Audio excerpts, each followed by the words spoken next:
My mother-in-law secretly consulted a Taoist priest to transfer her soul into our cat, just to cling to my husband.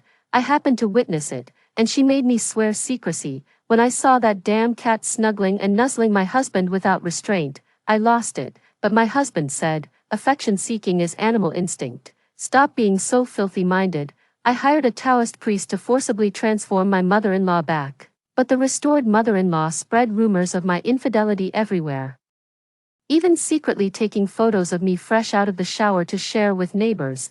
In a fit of rage, my husband tried to kill me. When I opened my eyes again, it was your turn to suffer, you who tormented me like the Japanese invaders. Dear mother-in-law and husband, my hands trembled with rage as I watched a pure white cat sprawled across my husband Cain, purring contentedly. That cat's soul is practically my mother-in-law reincarnated. Meeting the feline's defiant gaze, I warned Cain.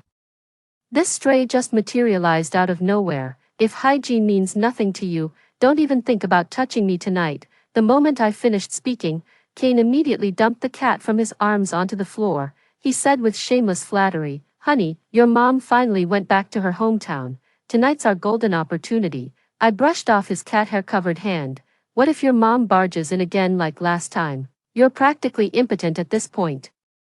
Ever since Cain and I got married, my mother-in-law found an excuse to move in with us. Her possessiveness over Cain is downright creepy, and she's way too handsy with him. 1. She couldn't stand seeing me being affectionate with Cain. Even simple hand-holding was too much for her. Any display of intimacy in her presence would trigger hysterical sobbing. You two lovebirds have each other while I'm left all alone, son. I've remained a widow for 30 years for your sake. How could you torment your mother like this? Cain had no choice but to obey her every whim. It's ridiculous that we're married yet have to book hourly hotel rooms. Cain glanced around warily and warned, "Don't scare me like that. If my mom pulls this stunt again, I won't let her stay with us anymore." The white cat yowled angrily, "Isabella, you damn slut, stop talking nonsense. You even egged my son on to kick me out. Just wait till I turn human again, you'll pay for this." I snapped at Cain in irritation. "Listen to that. The damn noise is driving me crazy." Cain got the hint immediately, grabbed the white cat by the scruff of its neck, and tossed it out. The door slammed shut with a bang. I feel absolutely thrilled. Granny, you actually thought you could become human again. You'll never change back now. I sought out a more powerful Taoist priest, traded my most precious possession, and sealed Granny permanently inside this cat's body. The Taoist priest also said, "Bury your mother-in-law's body in 7 days, and there'll be no more mishaps. In our past life, you treated me like some damn Jap. This lifetime, heh." The old woman was locked outside, frantically clawing at the door. Without hesitation, she went to find the Taoist priest to swap back first. The priest looked troubled. "There's no way to reverse it now." The old woman flew into a rage. "Meow meow.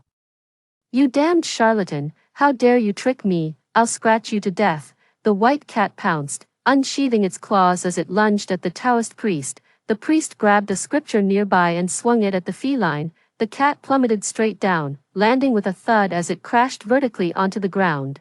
"Woo woo, you're no good," the Taoist priest barked. "Get lost." The old woman made a remarkably graceful exit. She confronted me. "You scheming little witch, this is your doing, isn't it?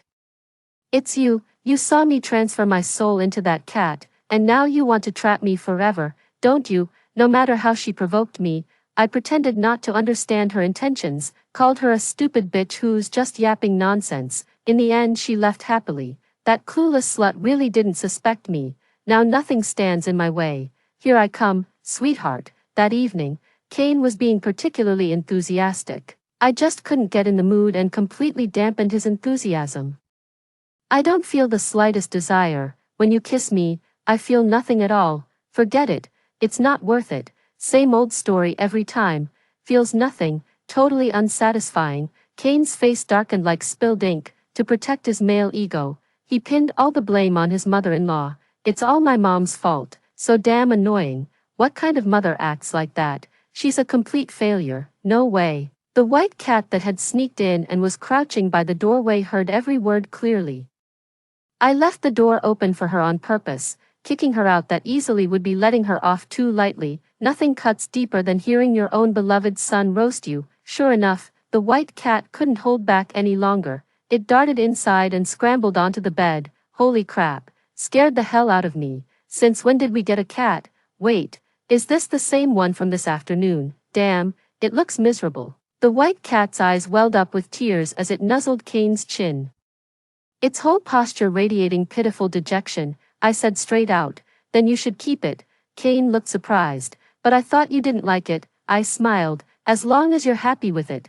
Kane kissed the white cat contentedly and cuddled up to sleep with her. Too, the white cat squinted its eyes at me with smug satisfaction. Let's see how long Kane's love can last. Damn it, how did I wet the bed? Disgusting, half asleep. Kane caught a whiff of urine. The white cat slowly opened its eyes. Looking utterly bewildered, she just wanted to snuggle a bit longer. How did things escalate so quickly? Oh right, she'd forgotten she wasn't human anymore. The white cat meowed pleadingly. Don't be mad, don't be mad. The more it tried to explain, the more flustered it became. So much that a little accident happened. The stench spread. Kane sighed and told me to clean it up, but I refused. He cursed and threatened the cat. If you dare pee on the floor again, you'll clean it up yourself. How exactly would that work? We soon found out.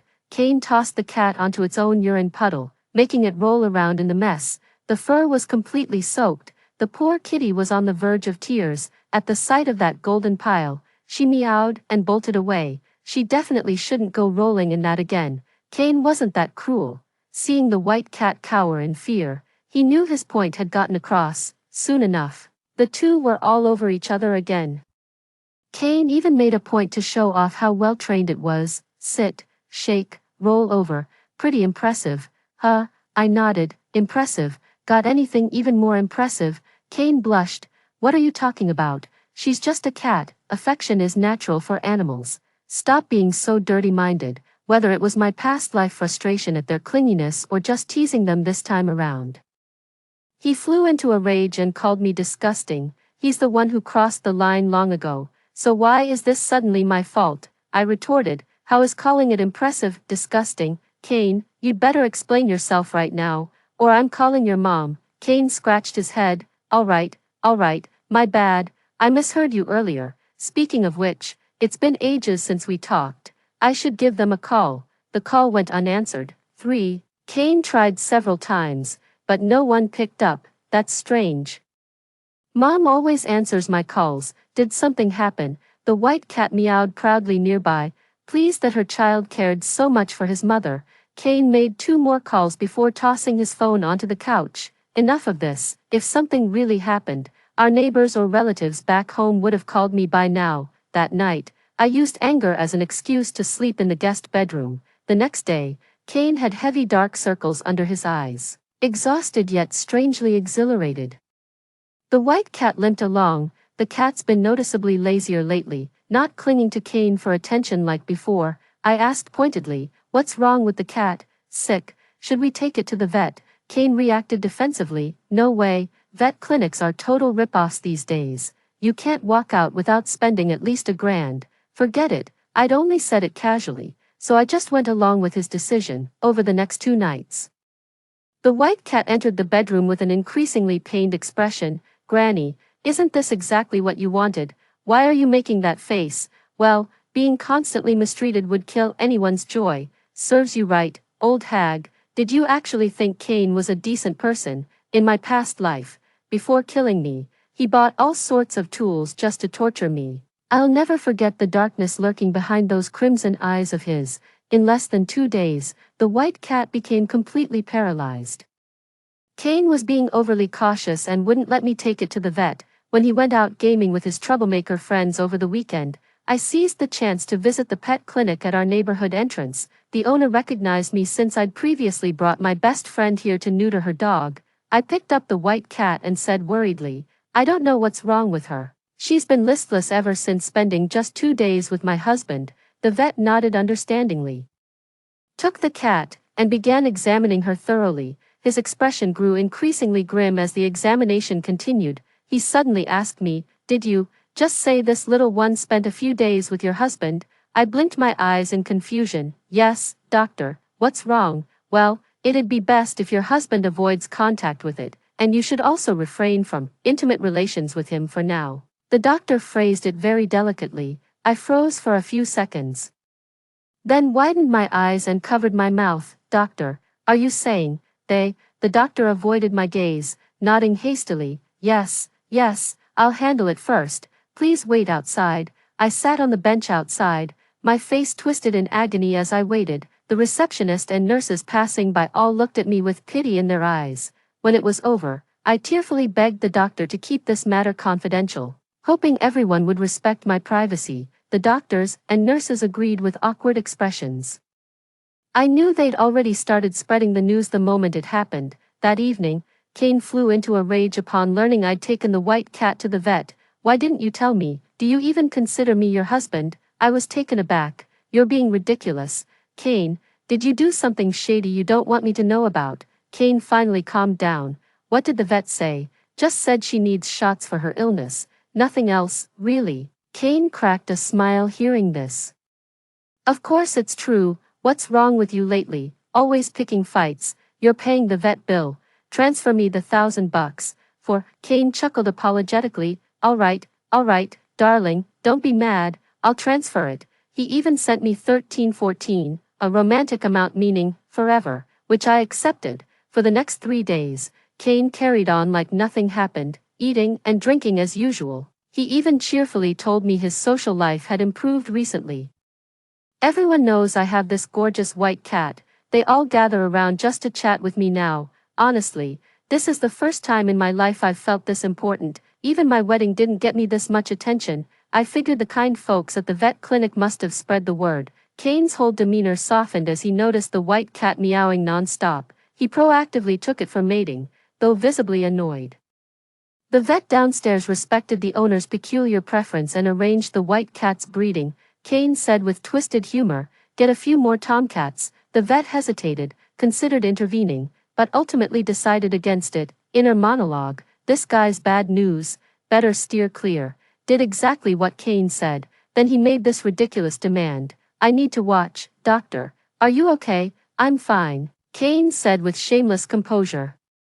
"Of course I'm watching. How else would I know if you're pulling any shady tricks? We paid good money for this. Why shouldn't we watch?" He got his way through sheer sophistry. The old woman let out a pitiful mewl. "Oh child, you'll be the death of me. I've kept myself chaste all these years for your father. Now when I join him in the afterlife, he'll surely scorn me for this. No, stay away. Can you come one at a time? Gotta admit, this actually feels kinda good. He picked up his phone to record, grinning creepily before gleefully sharing it in the group chat. While he was filming, someone else was recording him and shared it in the group chat. Within minutes, a small crowd had gathered outside the pet hospital, all curious to see what this so-called weirdo looked like. Kane turned around and was stunned. Being adults, they quickly realized he was being gawked at. Amid the gossip, he picked up on some underlying implications, without hesitation. He ditched even the cat and bolted. He stormed home, snatched the tablet from my hands, flung it on the bed, and growled through gritted teeth while grabbing me. "This is all your goddamn fault. Why'd you have to take it to the vet? Now everyone's saying I'm some creep. Me, a fucking upstanding guy." His grip grew increasingly stronger. I desperately denied. "It wasn't me, I swear it wasn't me." But he'd clearly lost all reason. I stared fixedly at my phone when, just as expected, it rang. Kane glanced at the caller ID, recognized it as a relative from back home, and answered the call. "What? My mom's dead." At the same moment, his hand dropped away. "Damn it, I'll deal with you later." Today marks exactly the 7th day. Kane and I drove 3 hours back to our hometown, only to find Grandma's body had begun to decompose. The village elders urged us to bury her quickly to avoid bad luck. And so, Grandma was wrapped in a straw mat and hastily laid to rest.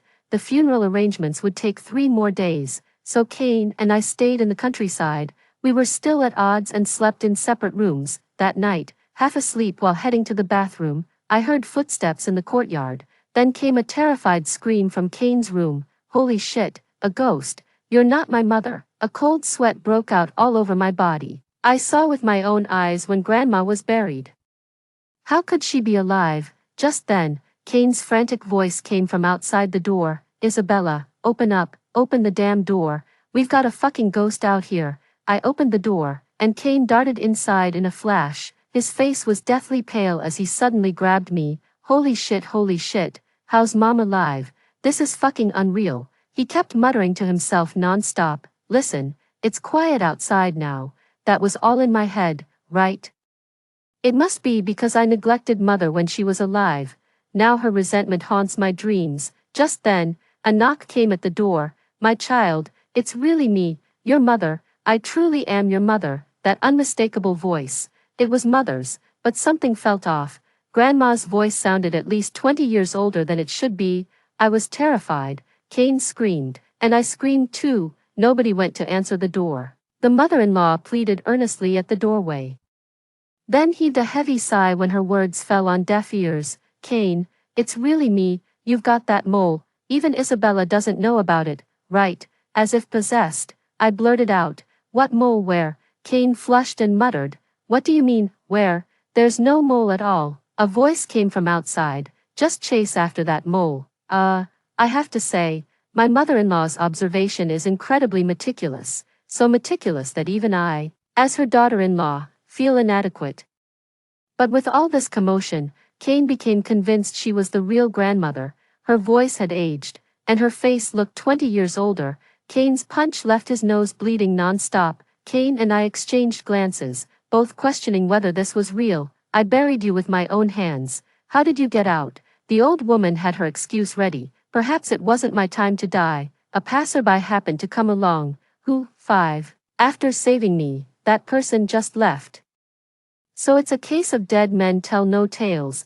No matter how we questioned her about Kane, she answered with perfect fluency, but when it came to questions about me, she stumbled over her words. I finally nodded at Kane and said, "It's Mom." Kane looked embarrassed. "Well, mothers do know their sons best," I shot back. "She knows way more than just a little." Kane growled, "Enough, we've got more pressing matters to deal with." We started informing friends and relatives to cancel the funeral. The dead had come back to life, though everyone seemed surprised. They all agreed it was good news. Well, that's definitely not good news for me, because the way mother-in-law looked at Kane was full of wistful affection, while her gaze toward me burned with pure hatred. "She's literally trying to kill me." I went to find the Taoist priest who made the deal with me. He didn't hide anything. "Yes, I was the one who resurrected your mother-in-law." I was stunned. "Why, that's hilarious. I'm human. I have needs and interests." It dawned on me. "My mother-in-law gave you her most precious possession, right? Her life, right?" The old woman was even willing to sacrifice her own life. Seeing the depth of her hatred and resolve, I clenched my fists. After expressing my thanks, I turned to leave. The Taoist priest asked me, "Don't you want to trade something? Just give up what matters most, and I can help you." I waved my hand. "No deal. Once was enough." After spending a few days in my hometown, we headed back. Life is finally getting back on track. Everyone around has forgotten about the white cat and the vile things Kane did. It was the same in my past life. 6. In my previous life, the old woman who regained human form spread rumors about me everywhere, stole my photos, and engaged in inappropriate chats with others. I desperately tried to explain to Kane that it was all fake.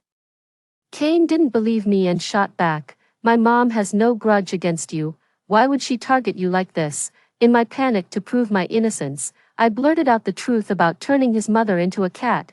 Kane had no memory of any of this. He thinks I'm insane. Leaving a madwoman alive poses a threat to him. In my past life, I was no threat to him, but in this life, I'm the real danger. My mother-in-law, who devoted 20 years of her life to the family, started spreading rumors about me having an affair everywhere, even secretly taking photos and initiating inappropriate chats. The moment Kane caught wind of it, he immediately went through my phone. When he discovered my secondary WeChat account that only had one contact, he burst into hysterical laughter and lunged to strangle me. "Isabella, so this is your secret lover." "I actually found him." I dodged calmly. "Why don't you take a closer look?" "Look at what? The hell am I supposed to?"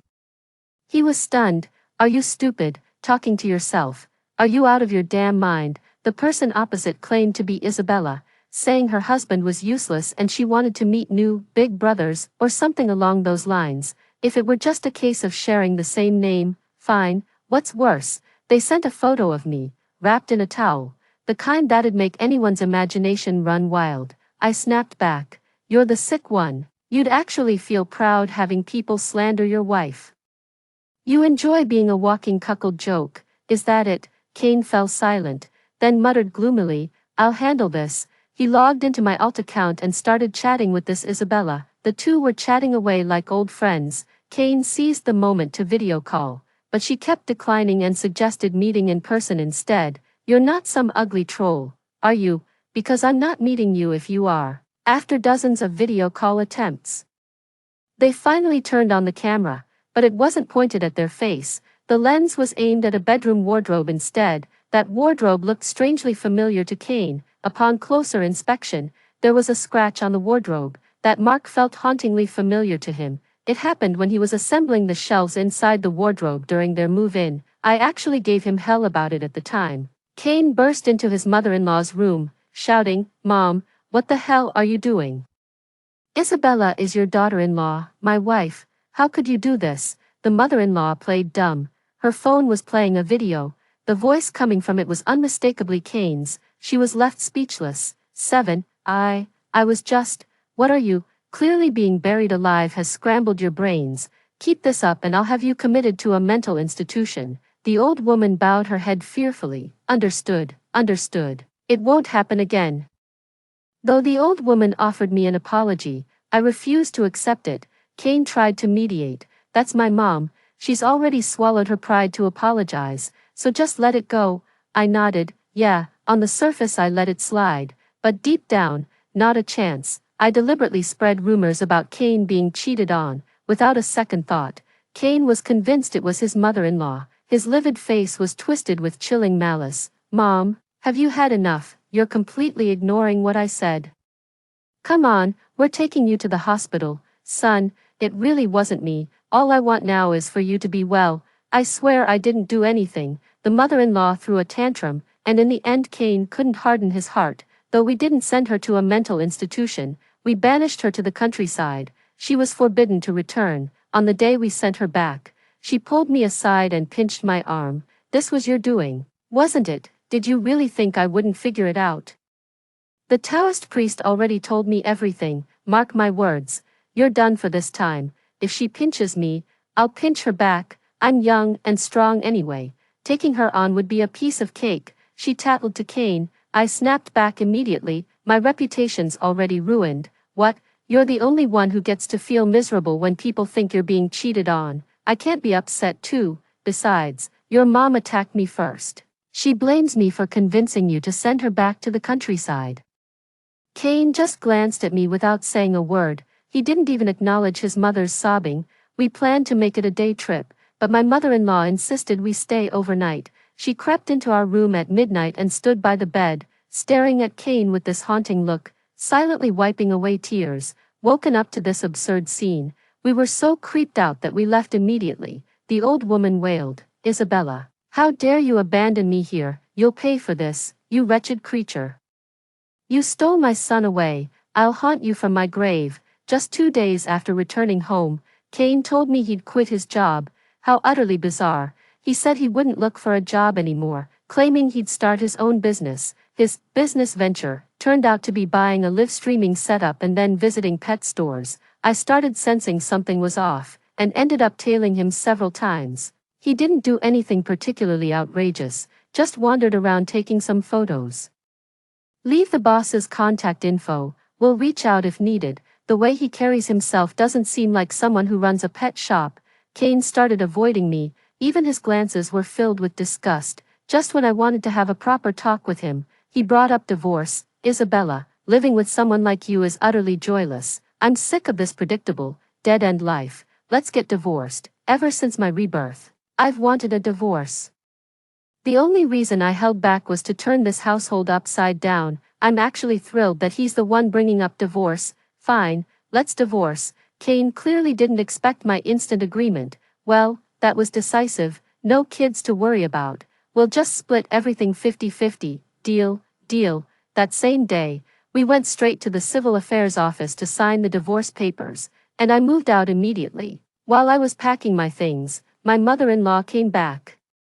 Of course, no way would a mama's boy like Kane actually leave his mother behind in the countryside.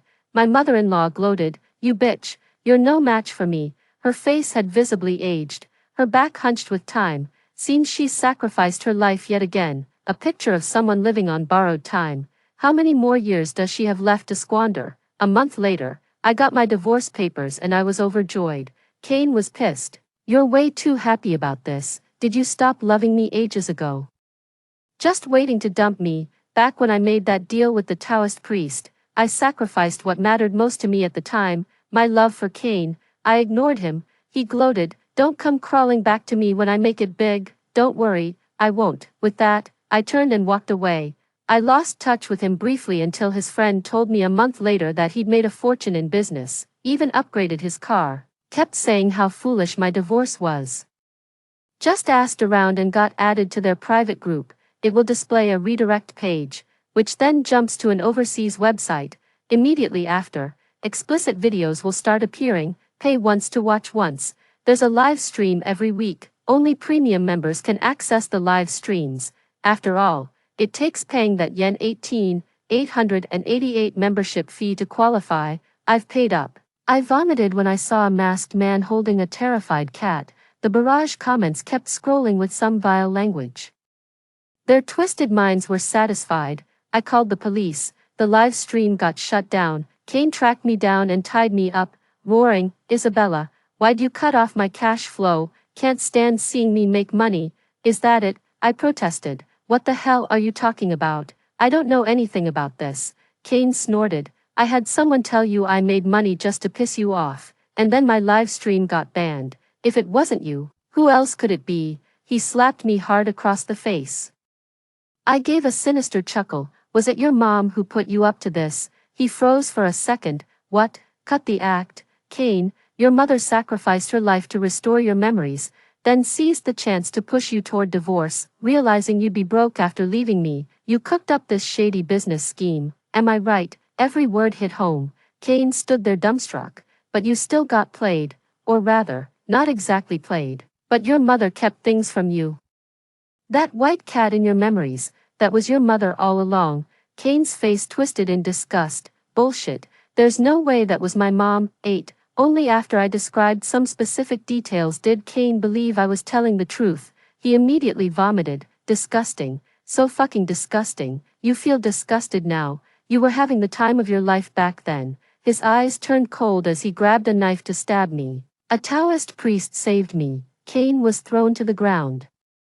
Spitting out a mouthful of blood, the elderly grandmother finally arrived with faltering steps, merely intending to help Kane steady himself. Kane viciously kicked her away. "Get the hell away from me." The old woman collapsed to the ground, her eyes closing forever. Having already sacrificed 30 years of her lifespan, she'd been living on borrowed time. This brutal end came as an early release. Kane froze for a moment, his nerves suddenly jolting as his eyes glazed over with vacant stupor. He had completely become a fool. The Taoist priest didn't save me because of any sacrifice I offered. Rather, he seized Granny's dwindling lifespan to enhance his own cultivation. Got a warning from the organization. He stepped in to protect me to prevent a bigger mistake from happening. After Grandma passed, her long-departed husband came to beat her in the afterlife, and Kane didn't last much longer either. Got beaten to death. He lost all sense of reason, groped the woman like a creep, and got stabbed to death in self-defense. Story 2. In my past life, my bleeding heart led me to choose a dying, unwanted serpent as my beast companion. Little did I know he carried true dragon blood. I risked my life gathering rare treasures to help him ascend. At our bonding ceremony, he summoned tribulation lightning, transformed into a black dragon, and slaughtered 180 members of my sect. Yet he took my junior sister to the upper realm in his embrace, leaving me to watch them gaze upon mortals below. When I opened my eyes again, I scooped up the curious cat watching from the bushes. The pesky snake frantically coiled around my ankle. "I'm a true dragon. Why won't you choose me, senior sister? Why are you still spacing out? All the powerful spirit beasts are being taken." Hearing my junior brother's familiar voice, I momentarily spaced out. The oppressive aura of the heavenly lightning still lingered. My heart had been numbed by the electric current, yet now it gradually regained vitality, touching my newly beating heart. And witnessing the unbelievable scene before me, I finally realized I'd been reborn, and I'd returned to the very day of selecting my spirit beast companion. Our sect possesses an ancient bonding formation that allows practitioners to share lifespan and spiritual energy with their beast companions. Thus, the stronger the chosen companion, the greater the cultivation benefits. 1. In my past life, my junior sister snatched away the most powerful nine-tailed celestial fox before I could choose. When my turn came, both the shadow wolf and white tiger showed me favor. Yet I took pity on the unwanted scaly serpent Blaze lurking in the corner.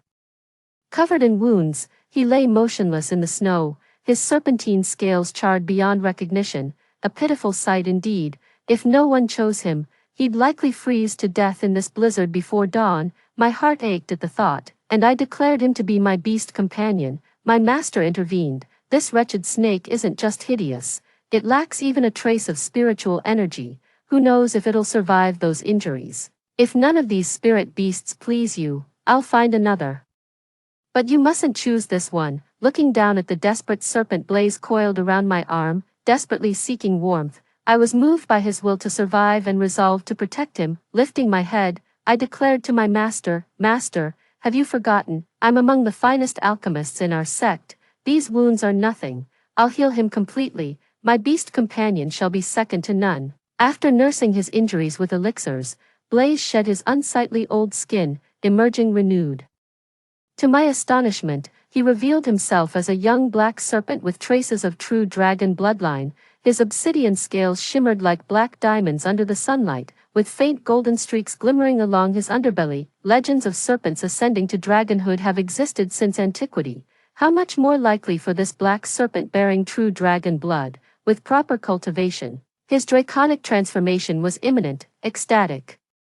I brewed elixirs day and night to trade for mystical treasures that could aid his metamorphosis. For him, I even bartered my most prized possession, an alchemist's irreplaceable ancient formula, just to obtain dragon transformation herbs. At last, two small protrusions emerged on his head as the day of the bonding ceremony arrived. During my matrimonial ceremony, the sky suddenly erupted with thunder and lightning. The little black serpent soared into the air, shedding its skin as horns and 5 claws emerged, its form swelling larger and larger until it blotted out the sun. A colossal black dragon. The sect disciples stood utterly dumbfounded, their congratulations frozen on their lips. Then came 18 heavenly thunderbolts, reducing our sect to scorched earth as my fellow disciples turned to ashes in the divine retribution. Lightning strikes relentlessly demolished the sect's buildings, injuring disciples as agonized screams filled the air.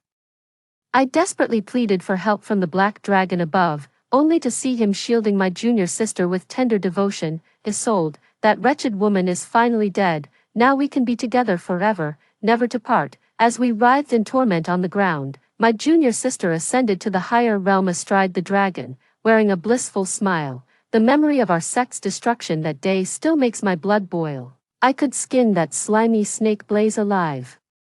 This time I didn't even glance at that weasel Blaze, instead spotting a little cat hiding in the grass, watching the commotion. Though just a kitten, I sensed tremendous spiritual energy radiating from it. Its amber eyes gleamed like liquid gold, lounging lazily before letting out an adorable, involuntary yawn. I rushed over and hugged him tightly. "You're the one, little kitty. I choose you as my beast companion." I picked the cat because in our previous life, after the beast companion selection ended, everyone realized there had been a curious feline hiding in the bushes all along. With an indignant meow, he darted out, muttered, "How boring," then transformed into a tautai and ascended to the higher realm. At that moment, our master and fellow disciples were filled with regret. Why hadn't they noticed him sooner and chosen him as their beast companion? Nash the glutton is an ancient divine beast, 1,000 times mightier than any spiritual creature present. Even the black serpent that achieved dragonhood would be but a mere fledgling before him. The next we heard of him was that he'd gone into solitary cultivation, failed to overcome his inner demons, and disappeared after his cultivation regressed. Everyone lamented his tragic fate. Given this second chance at life, I'll surely seize this opportunity with both hands. After all, I'm the woman who transformed even the rogue serpent Blaze into a true dragon. surely I can help Nash the glutton conquer his inner demons. All eyes were now fixed on the little kitten cradled in my arms. The master spoke solemnly, when choosing a spirit beast, strength should be paramount. A cute cat won't put food on the table. It can't protect you. Even the youngest disciple chimed in, senior sister, you're our sect's greatest alchemist. You must select a powerful spirit beast to guard you. Suddenly, the kitten in my arms squirmed free and transformed into its true Tao-Tai form. Well, am I worthy of Lark now? The master's eyes widened in disbelief. This is Tao-Tai, Nash the Tao-Tai. How blind I was to not recognize Nash the Tao-Tai. Lark, your vision is truly sharp to have chosen the Tao-Tai at first glance. This must be fate's design. The master waved his feathered fan again. Excellent, excellent, Lark. You must cultivate diligently in the days to come. Do not squander this heaven-sent opportunity. Seeing how genuinely happy my master was for me, my heart swelled with warmth and tears threatened to spill. In my past life, it was all because of my foolish mercy, saving that vile, scheming snake Blaze, that our sect suffered such calamity. Our master was a man of great kindness. Every disciple in the sect had received his benevolence, even that wretched snake Blaze, though the master would openly scorn him. Secretly received bundles of burn-healing herbs through my hands. Who could have imagined the black serpent's ascension would claim our master first, to shield me from the lightning strikes? He embraced me tightly, only to be reduced to charred remains himself. Given this second chance at life, I swear to protect our sect and repay my master's sacrifice. Just then, the mangy serpent Blaze, who'd been lying wounded in the snow, somehow dragged himself to my side. He coiled tightly around my ankle. Hissing, Lark, I'll become a true dragon. Why won't you choose me? The moment I heard this, I knew he had been reborn too. Perfect. You're exactly who I've been looking for. It's time we settled our score. Fighting back nausea, I yanked that slimy snake Blaze toward me, only for him to flash a groveling smile. Thinking I'd changed my mind. I knew it. Lark, you still have feelings for me. His words made me sick to my stomach, and I flung him away like a piece of snot. He crashed heavily to the ground, blood trickling from his mouth with a look of utter disbelief. Lark, are you really abandoning me? The junior disciple spat at the shameless snake Blaze. Pa, how dare a lowlife like you covet our eldest senior sister? Go piss on a puddle and check your own hideous reflection. The choice has been made, yet you cling like the slimy serpent you are, living up to your name. Damn right. Eldest senior sister and Nash the glutton are fated soulmates. What right does a monster like you have to speak? Our eldest senior sister is the sex prodigy alchemist. Who the hell are you to even stand in her presence? Even with the sect disciples mocking him, that shameless snake Blaze still refused to back down. Lark, I know you're still angry, but I had no choice. Believe me, with my true dragon bloodline, we're destined to be together. Just trust me one more time in this lifetime, and I swear I'll be faithful to you till the end. I glared at him coldly. Did he really think he could fool me that easily? His words drew another round of mocking from the junior disciples. This pathetic snake dares claim dragon lineage, must be delusional, can't even lie convincingly, rambling about past lives and eternal devotion. This serpent's truly lost it. Let's scatter. What rotten luck encountering this mad snake. Unexpectedly, the youngest disciple spoke up. Master, if this snake truly possesses dragon bloodline, wouldn't it be a waste? Perhaps you should examine it. Stroking his beard, the master stepped forward to inspect.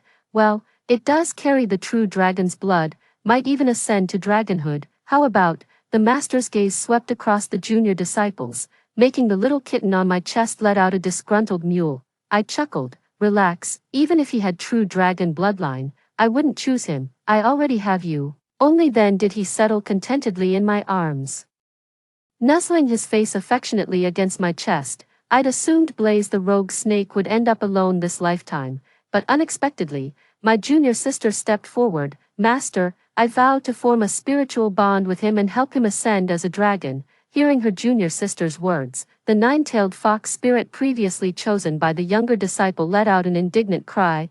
Isolde, you've already chosen me. How could you pick another? The junior sister hugged the grimy rogue snake Blaze, lowering her eyes to avoid the nine-tailed fox's gaze. I'm sorry, but he's just too pitiful. You're a celestial nine-tailed fox with exceptional gifts. You'll surely find a better cultivation partner. But he needs me. The nine-tailed fox watched as the junior sister resolutely chose the slippery serpent blaze, her eyes glistening with unshed tears. Fine, just don't come crying with regrets later. With a piercing howl, she dashed away and vanished without a trace. The master opened his mouth to call after the departing fox spirit, but it was too late. That nine-tailed fox had been his painstakingly acquired spirit beast, the most gifted of this entire cohort, now driven away so easily by the junior sister's thoughtlessness. The master sighed heavily. Isolde, you'd already chosen the nine-tailed fox, why take this wretched blaze instead? Our sect has never abandoned a bonded spirit beast. That good-for-nothing serpent should have been left for other disciples. The junior sister hugged the lazy snake blaze with a displeased expression. Master, you're so biased. When senior sister chose the gluttonous Nash, you praised her discernment and great fortune, yet when I willingly picked this unwanted blaze and gave up the nine-tailed fox, instead of blessing my spirit beast's potential to become a dragon, you scolded my choice. What, can't you stand to see me succeed? The master gaped speechlessly at such twisted logic, finally waving awkwardly. Enough, this is fate's design. Take your spirit beasts and return to your quarters. I watched her triumphant smirk with silent derision. She'd always competed with me since childhood, though protocol demanded the junior disciple choose last. She'd pestered our master for first pick, yet even claiming the finest nine-tailed fox couldn't satisfy her. Seeing I'd chosen the gluttonous Nash, green with envy, he hastily abandoned the nine-tailed fox to gamble on Blaze the scaly snake with its dragon bloodline. But can her amateurish skills really help that scaly Blaze ascend to dragonhood? A snake that can't transform is just worthless trash. This lifetime, junior sister, I'll watch you march to your own doom. When I returned to my cave, the kitten meowed and leapt off me, scampering in circles around my dwelling, leaving tufts of fur everywhere. Finally, he tugged at my clothes begging for a hug. When I reached out to embrace him, he glared at me and huffed. You were staring so intently at that slimy snake Blaze and junior sister earlier. Did you take a fancy to him? Regret choosing me now, too? I patted his head. What nonsense are you thinking? That repulsive Blaze is downright ugly. How could he possibly compare to your adorableness? Why would I ever fancy him? I was just reflecting on how our junior sister schemes with all her cleverness, yet never learned the tale of the farmer and the snake. She'd better watch out before that heartless serpent bites her to death. Hearing this, he finally relaxed completely, purring contentedly. Good that you know your place. That snake might never even become a dragon, while I'm a genuine primordial divine beast. Amused by his tsundere attitude, I teased him deliberately. If you're so worried, why don't we form the spiritual pact right now? To my surprise, he agreed immediately. Deal, we'll bond now, no takebacks. In my past life, I'd chosen the cunning serpent Blaze as my spirit beast. Out of pity for his severe injuries, I never pressed for the pact, thinking the bonding ceremony would be soon enough. Yet at the ceremony, he betrayed me for my junior sister. I thought Tao Tai Nash, being an ancient mythical beast, would be more cautious about forming a pact. Never expected him to agree so quickly. What a delightful surprise. His paw shook my hand. Hey, why the dazed look? When I snapped out of it, Nash had already drawn his heart's blood, eagerly waiting to seal our bond. Moved by his sincere expression, that rare feeling of being wholeheartedly chosen, I swiftly offered a drop of my own heart's blood to merge with his. Just then, the little kitten before me suddenly transformed into human form. Completely naked, flustered, I immediately shut my eyes and crouched down, covering my head. What are you doing? How can you be naked in broad daylight? The person looked utterly innocent. But I'm a divine beast. We don't wear clothes by nature. I hastily reached out to push him away but touched his rock-hard muscles, snatching my hand back as if burned. I stammered. No way, you absolutely must put on clothes. I grabbed my pajamas from the wardrobe and tossed them at him. At least put some pants on. He chuckled while looking at me, picked up my pants, and obediently put them on, still curled up in embarrassment with my eyes shut tight. I suddenly felt the world spin as he scooped me up in a princess carry. We're formally bonded partners now. Why are you still so shy? His scorching body heat radiated against me. When I tried to push him away, he only entangled me tighter, pulling us closer. Just then, an ill-timed voice came from outside the door. Senior sister, are you there? Turned out it was my junior sister carrying that troublemaker Blaze the snake coming to find me. What on earth are you two doing in broad daylight? Blaze the snake raised his head angrily, glaring at us tangled together. I quickly scrambled off Nash the glutton and shoved him into the bedroom to hide. He protested indignantly. Am I really that embarrassing, or are you still hung up on that damn Blaze? I quickly soothed this jealous soul. With a body like yours, how could you just let anyone see? You're taken now. Got to maintain some propriety, no more flashing that perfect physique, understand? At my words, his cheeks flushed, the anger in those beautiful eyes melted into tender devotion. You mean that? You truly think I'm attractive? I nodded solemnly. Just stay put for now. Let me find you proper clothes first. When I stepped outside, my junior sister eyed me with venom. How scandalous, senior sister, keeping a beast husband at home while cavorting with strange men in broad daylight. I wonder if your gluttonous Nash would still want you if he knew. The mangy serpent Blaze in her arms glared at me with resentment. Lark, I never thought you'd stoop this low. Even if you resent me, you shouldn't gamble with your own virtue. How could you just sleep around with anyone? My junior sister smirked with smug confidence. Eldest sister. I'm sure you'd prefer to keep this scandal quiet. Heal my spirit beast's burns. And I won't breathe a word of this to anyone. With a bang, my bedroom door burst open.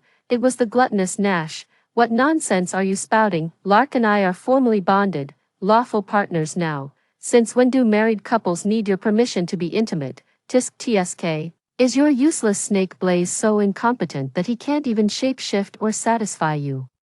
Is that why you're sneaking around eavesdropping on married couples? How utterly shameless.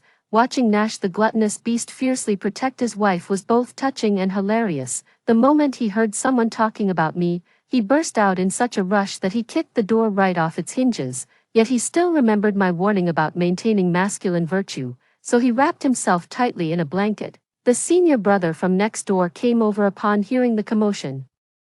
I could hear the ruckus from all the way over there. What's going on? The moment he arrived, he saw the tense junior sister and Nash the Tautai wrapped in a blanket, covering his eyes. The senior brother exclaimed, Senior sister, are you out of your mind? You've already chosen Nash the Tautai as your beast companion. How could you possibly? I chuckled lightly. Senior brother, this is Nash the Tautai. We just completed our bonding ritual, and he transformed into human form.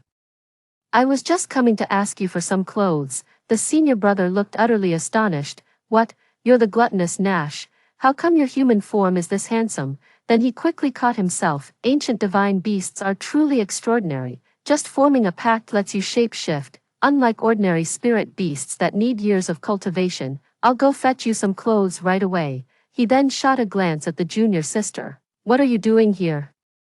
The junior sister froze in embarrassment, but Nash cut in first. For some reason, our dear junior sister enjoys eavesdropping on couples. Quite the peculiar hobby, isn't it? The junior sister was so flustered by Nash the glutton's teasing that she couldn't get a word out, her lips opening and closing uselessly until the senior brother forcibly shooed her away. Shoo, don't interfere with your senior sister's important business. Soon after, the senior brother's spirit eagle delivered a set of men's change clothes. When Nash the glutton put them on, the ordinary sect robes somehow looked tailor-made on him. His every movement carried an indescribable charm that left me momentarily spellbound. He approached and looked down at me. I'm dressed now. Shall we share the bed? My face instantly flushed crimson again. Having someone else in bed felt strange at first. But Tautai Nash noticed my discomfort and considerately transformed into a cat, curling up in my arms. In my dream, I relived the day our sect was destroyed. My junior martial sister and the treacherous serpent Blaze stood atop the clouds, staring coldly at me while chanting, You deserve to die, you deserve to die. A cold sweat broke out down my back as I screamed, No. Then I felt a fuzzy head nuzzling against me, bringing instant comfort that lulled me into deep sleep. The next day, I brought the gluttonous Nash to our master to request dual cultivation techniques, only to spot my junior sister and that shameless snake Blaze. Junior sister clung to our master. Elder sister's divine beast took human form immediately after bonding, while mine hasn't even recovered from its injuries. This isn't fair. You must heal this wretched snake for me. So after failing to threaten me into healing that snake yesterday, she's now pestering our master. Since when does a lowly creature like Blaze deserve our master's attention? I strode over and said, my junior sister, is your face made of city walls? I've never heard of anyone expecting their master to raise their spirit beast. Tell me, once it's healed, who exactly would this creature belong to? Junior sister pointed at me furiously. Master, look, yesterday I went to ask senior sister to heal my scaly snake Blaze. But she immediately accused me of shamelessly eavesdropping on her private moments with her bonded beast. I had no choice but to come to you. The master glanced between us. Your senior sister makes a valid point. Now that you both have bonded beasts, you can't just barge into others' chambers unannounced. Consider this a lesson learned. Junior sister immediately threw herself on the ground in a tantrum. I don't care. You're all favoring senior sister just because my parents are gone. If you won't help me, I'll tell everyone how you bully an orphan. In our previous life, the entire sect indulged junior sister precisely because she was our late master's orphan, even letting her have first pick of spirit beasts. When she couldn't complete her training tasks, her martial brothers would finish them for her, even when she occasionally broke sect rules. As long as it wasn't too serious, our master would turn a blind eye. I myself often refined top-grade elixirs for her free of charge, yet she showed no gratitude. Taking all these favors for granted, the slightest dissatisfaction would send her into violent tantrums, threatening and rolling about. Now she's pulling the same stunt again. At his wit's end, our master finally relented. Sect rules state you must care for your own spirit beast. I can't treat it for you. Take these last 3 third-grade elixirs I have, before our master could finish. The junior sister snatched the pills. Gimme that. The master watched his youngest disciple walk away with a quiet sigh. Ah, I spoiled her too much. I steadied the master immediately. Master, don't blame yourself. The entire sect has witnessed your care for junior sister. Even our departed uncle wouldn't hold it against you. The master patted my hand. Thank heavens for you. Take this. The sect's dual cultivation technique. Practicing together will greatly enhance your cultivation.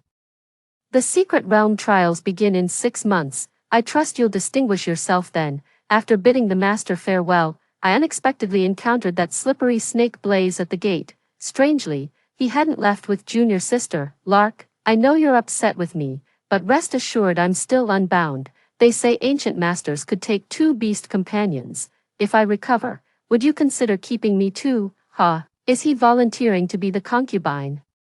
I intertwined my fingers with Tao Tai Nash's. My husband stands right here. Have you no shame saying such things in his presence? The furious Tao Tai Nash melted at my declaration, sneering, you're not even fit to wipe my wife's feet, wretch. Scram. Just then, my junior sister came storming back. How dare you, you shameless wench, trying to seduce my beast companion. She lunged to strike me, but Tao Tai Nash intercepted her, causing her to tumble down the steps and scrape her head.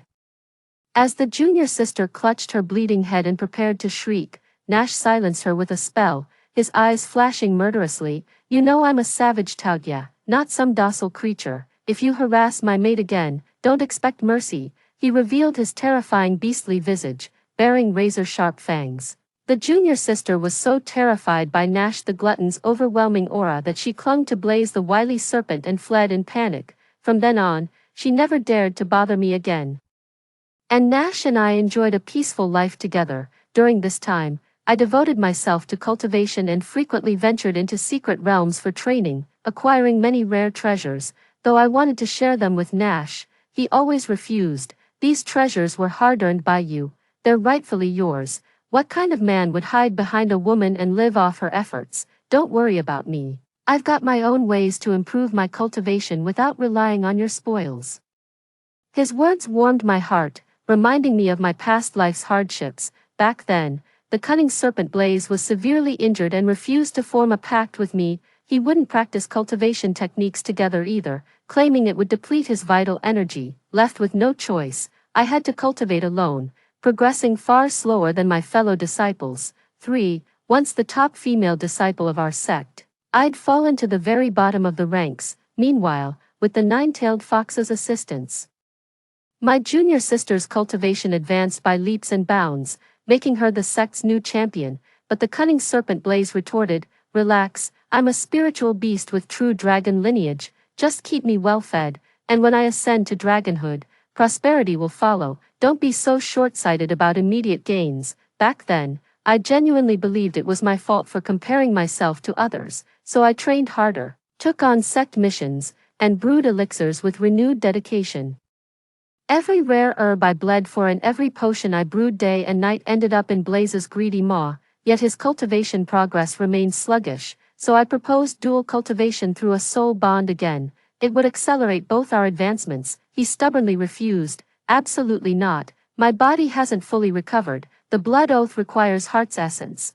I can't risk any injury. What if draining my vital blood hinders my draconic ascension? The cost outweighs the gain, eyeing the plump spoiled serpent Blaze I'd pampered. I consoled myself. Maybe it's just water weight. Little did I know, he never intended to bond with me. That scheming snake had set his sights on our junior sister whose cultivation had skyrocketed. I was such a fool, serving as his blood bag for nothing, only to be cast aside in the end. Just then, the glutton Nash brought me a bowl of blood lotus. Drink it quick. I gathered these from the mountain yesterday. It'll cleanse your marrow and transform your body. You're sure to take first place in the secret realm trials.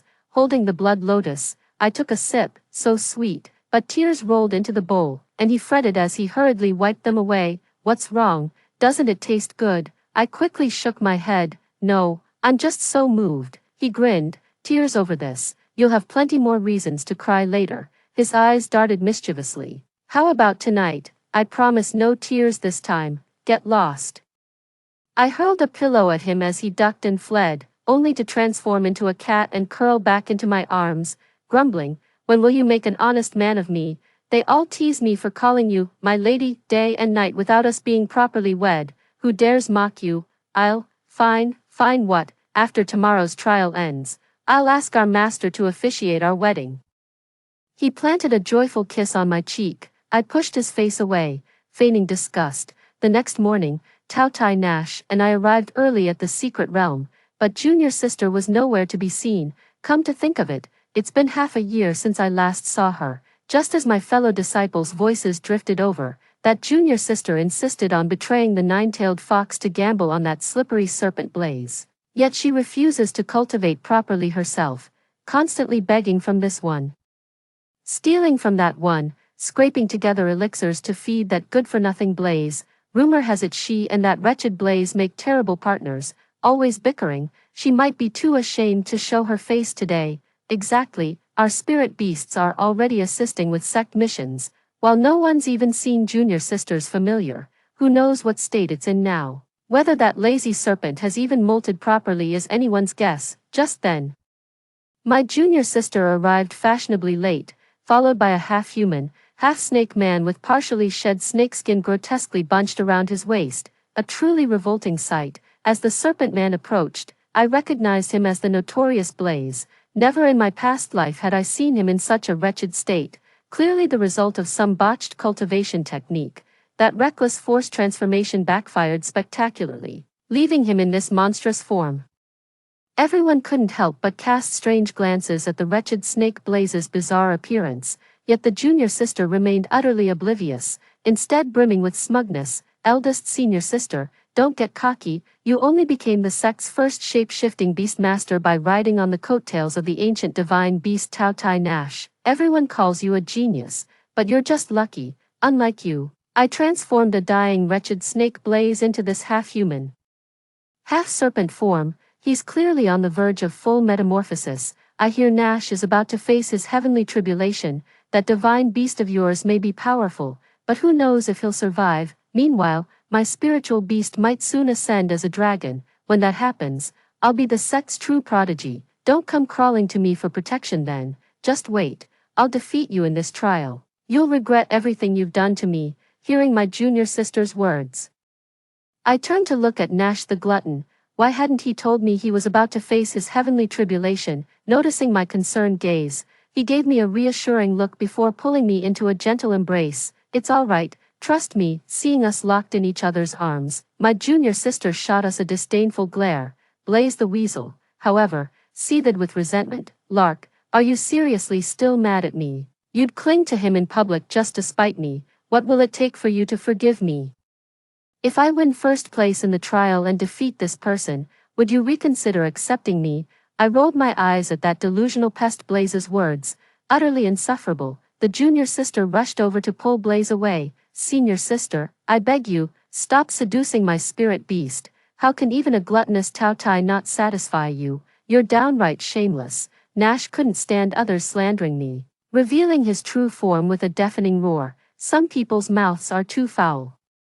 They need a good washing. Then, a downpour fell only on junior sister Isolde, drenching her meticulously styled hair and smearing her makeup into a comical mess. Pointing at the gluttonous Nash, she shrieked, "Why just you wait, when we enter the secret realm, you'll see how I deal with you." The scoundrel Snake Blaze, embarrassed by the junior sister, instinctively stepped back to distance himself before scurrying to my side. Lark, I was wrong. I was bewitched when I got together with her. Only afterward did I realize no one treats me as you once did. Isolde only covets my true dragon bloodline. She never truly loved me. You're the only one who's ever treated me well. In our past life, I was blind to betray you. Believe me, I've truly changed. Though the junior sister begged to form a bond, I refused every time. Even my body remains pure. I've kept myself chaste for you. I don't mind, you and him, let's just start over. Tao-Tai Nash's brows furrowed into deep creases upon hearing his shameless public confession. With a sharp slap across the face, she snapped, "Let me knock some sense into you. How dare you daydream about my wife in broad daylight?" Blaze had forcibly taken human form in this life with unstable foundations. The single strike actually made him cough up blood. I can't believe our junior sister actually thought some frail spirit beast could easily defeat me. What a joke, shielding me protectively. Nash didn't spare them another glance as we entered the secret realm first. The fellow disciples kept their distance from them, afraid of catching bad luck. Senior sister, don't stoop to junior sister's level. She's probably just green with envy to the point of losing her mind. Exactly, senior sister, don't let this ruin your mood. We all know your character. It's that slimy snake's fault, a toad lusting after a swan, right? We're all waiting for your wedding toast with Brother Nash. Brother Nash. When did he get so chummy with my martial brothers? Noticing my surprised look, Nash gave me a praise me glance, to which I responded with an approving smile. Once we entered the secret realm, Nash and I fought in perfect sync, cutting down demonic beasts left and right. Suddenly, a sinister gale swept through, darkening the skies as the demonic beasts scattered in panic. Nash shielded me. "Careful, something's off." My senior brothers rushed over urging, "Eldest sister. Demonic beasts are causing havoc.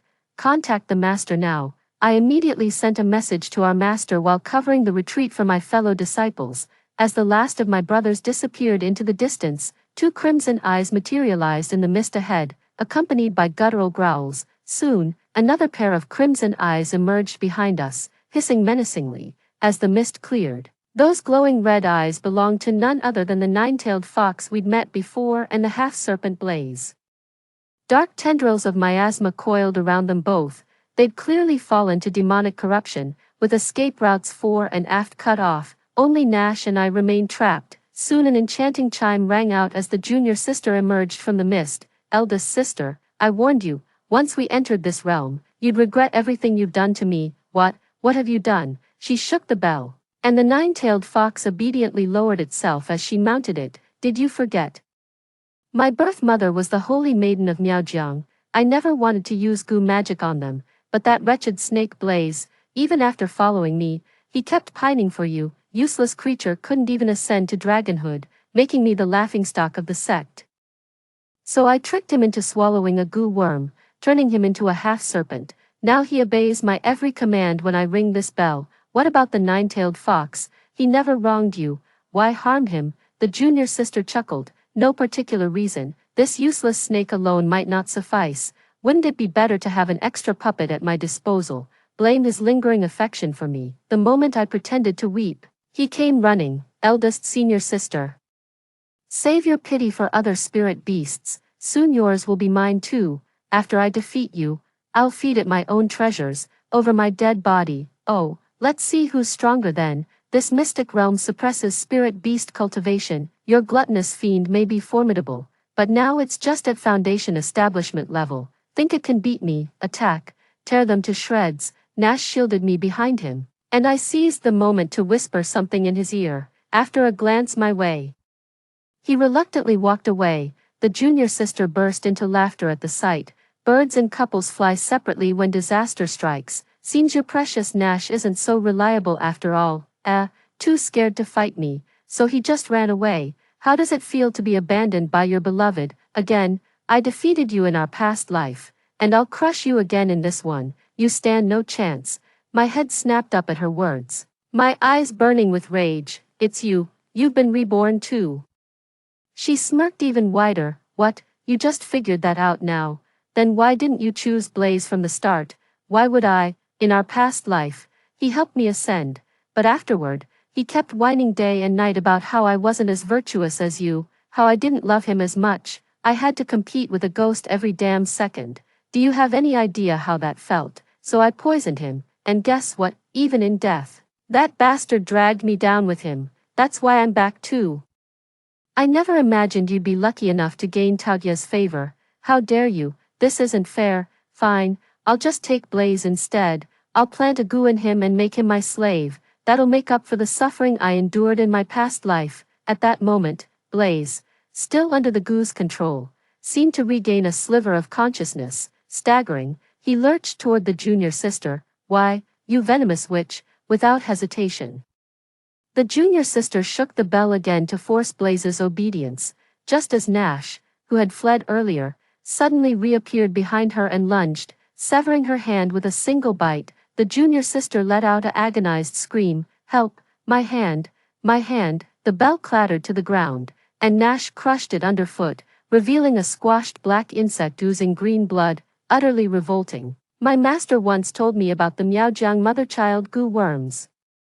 So I immediately recognized there must be goo inside that bell. My suspicion proved right. With the mother insect dead, Blaze and the nine-tailed fox lunged at our junior sister, seeking vengeance. Junior sister thrust her sword through Blaze's heart. I'll drag you down with me to hell.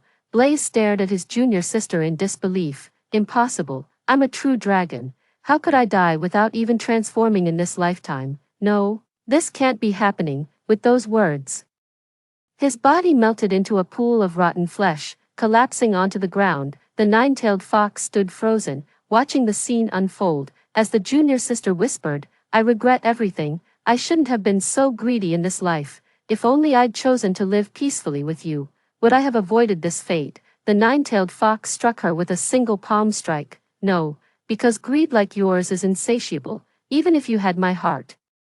You'd only trample it 100-fold without ever cherishing it. That strike hastened junior sister's demise. After expressing gratitude, the nine-tailed fox retreated to the mountains again, hoping time would clear the gloom in his heart. Emerging from the secret realm, my master and fellow disciples gathered around. Are you all right, child? Rest assured, master, junior sister and that slippery serpent Blaze have been dealt with. The parasitic worms eradicated. It's all over now. By successfully resolving the crisis, I rightfully claimed the top spot in this trial. Our master presided over Nash's and my wedding ceremony. With auspicious clouds gracing the sky that very day, Nash ascended through the clouds and smoothly overcame his heavenly tribulation. Unlike the 18 thunderbolts he faced as the cunning serpent in his past life, this time, he received divine blessings instead of calamities. A golden radiance enveloped our sect, enhancing everyone's spiritual power. After overcoming all trials, Nash returned to marry me. Lark, we'll never be apart. Story 2. A small-scale snowfall led me to predict that the doomsday of extreme cold was approaching. Because my prediction hindered the progress of my boyfriend's childhood friend's project, my boyfriend reported me for fabricating the prediction and using public resources for personal gain. On the day I was placed on probation, my boyfriend's childhood friend mocked me, saying that it wasn't just a probation. I was about to lose my job soon. I glanced at the predicted date and cursed, you idiots. Although I'm losing my job, you're about to lose your lives. 1. Delilah, do you really have to submit this prediction report? Cora's project is in full swing. Do you know how much impact it will have on her if the whole city stops working after you submit this report? Do you know how long she has been working hard on this project? There have been several small-scale snowfalls in Cydia recently. The snowfall was not significant and had no serious impact. However, I unexpectedly calculated the possibility of the doomsday of extreme cold. To support my calculation, I almost didn't sleep or rest and calculated it countless times. The results were all the same. A massive snow disaster apocalypse was approaching quietly. However, my boyfriend was now trying to stop me from submitting the prediction report, just so that his childhood friend Cora's project could proceed smoothly. In the Meteorological Research Institute, I looked at my boyfriend Joseph, who was being aggressive on Cora's behalf, and felt it was extremely ridiculous. Now the rush of people returning home for the holidays is in full swing, without corresponding early warning measures at this time. Do you know how many people who are eager to return home will die a violent death? I pointed at the numerous pieces of supporting data on the computer and asked him in return, you also study this field. You can understand these, right? Is your childhood friend's project more important than people's lives? Joseph impatiently cut off the power to all the computers directly. Do you think you're writing a science fiction novel? The geological cycle has been stable for millions of years now. There's no way there could be such a huge snow disaster. I think you're just jealous of Cora because she became your superior as soon as she returned to the country.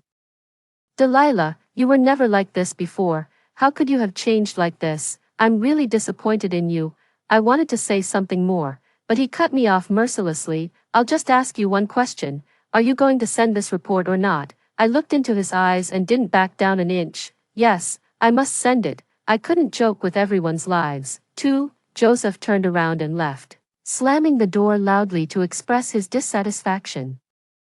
I didn't have the time or energy to deal with Joseph's temper. After he left, I quickly sorted out all the data and sent it to the director. This early warning must be released in advance, and the earlier the better, so that everyone has enough time to prepare. But the director's phone seemed to be busy, and I couldn't get through all night. I had no choice but to leave him a message, thinking that I would go and discuss it with him early the next morning. The next day, I got up very early after a sleepless and anxious night and rushed to the research institute, but as soon as I entered the door, I found that the research position that originally belonged to me had been occupied by someone else. As for my things, they had all been thrown into the trash bin beside it, and the person doing the calculation at the position was Cora. She looked at me and blinked her eyes innocently. Ah.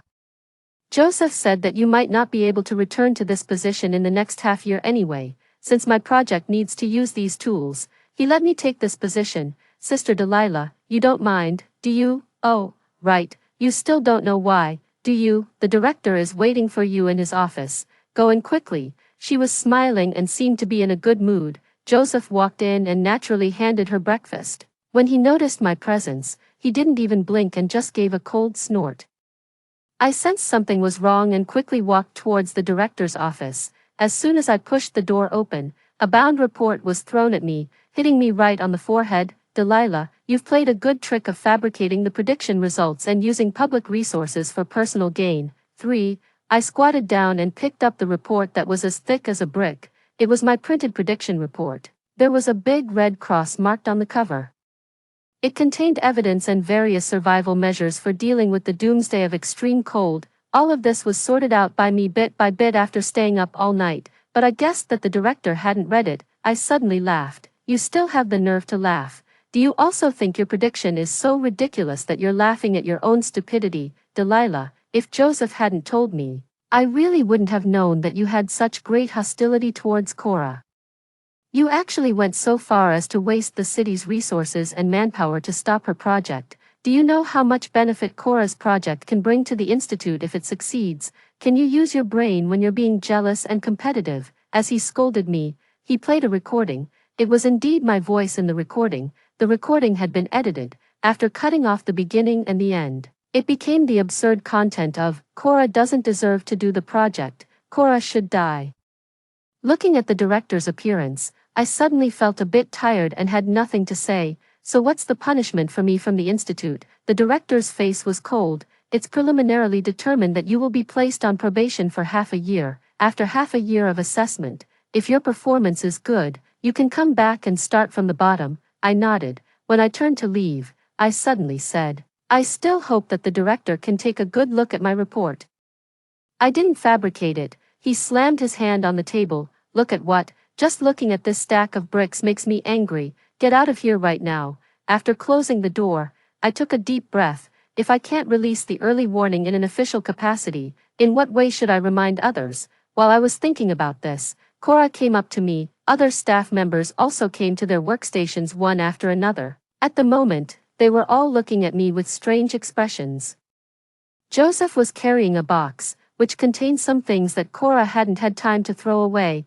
Almost all of them were commemorative couple items that Joseph and I had. Delilah, go home and calm down by yourself. After the director's anger subsides, I'll plead for you so that you can come back to work earlier. Cora looked at me with her arms crossed and a look of contempt. Sigh, Sister Delilah, you really cause a lot of trouble for Joseph. He's already busy with his work. You're so inconsiderate. It's good that you go home and calm down. Don't bring your personal emotions to work in the future. Some staff members echoed her. We really should thank Joseph for putting public interests above family loyalty. Otherwise, we don't know how much trouble she would have caused us. I took the box from Joseph's hand and then, in front of him, dumped everything into the trash bin. Trash should stay in the trash bin. Joseph's face looked extremely ugly. When I walked out the door, Cora followed me all the way to the door. Just get out of here. You thought it was just a probation. No, it's not. I told the director that I was heartbroken by you. If you don't leave, I'll resign, and then, you know what I mean, you should receive the notice of dismissal soon. I looked at the sky outside. At the moment, it was a strange white. There was no snow, no sun, and not a single cloud. It was quiet and dead. The perceived temperature was slowly dropping at a rate that I could feel.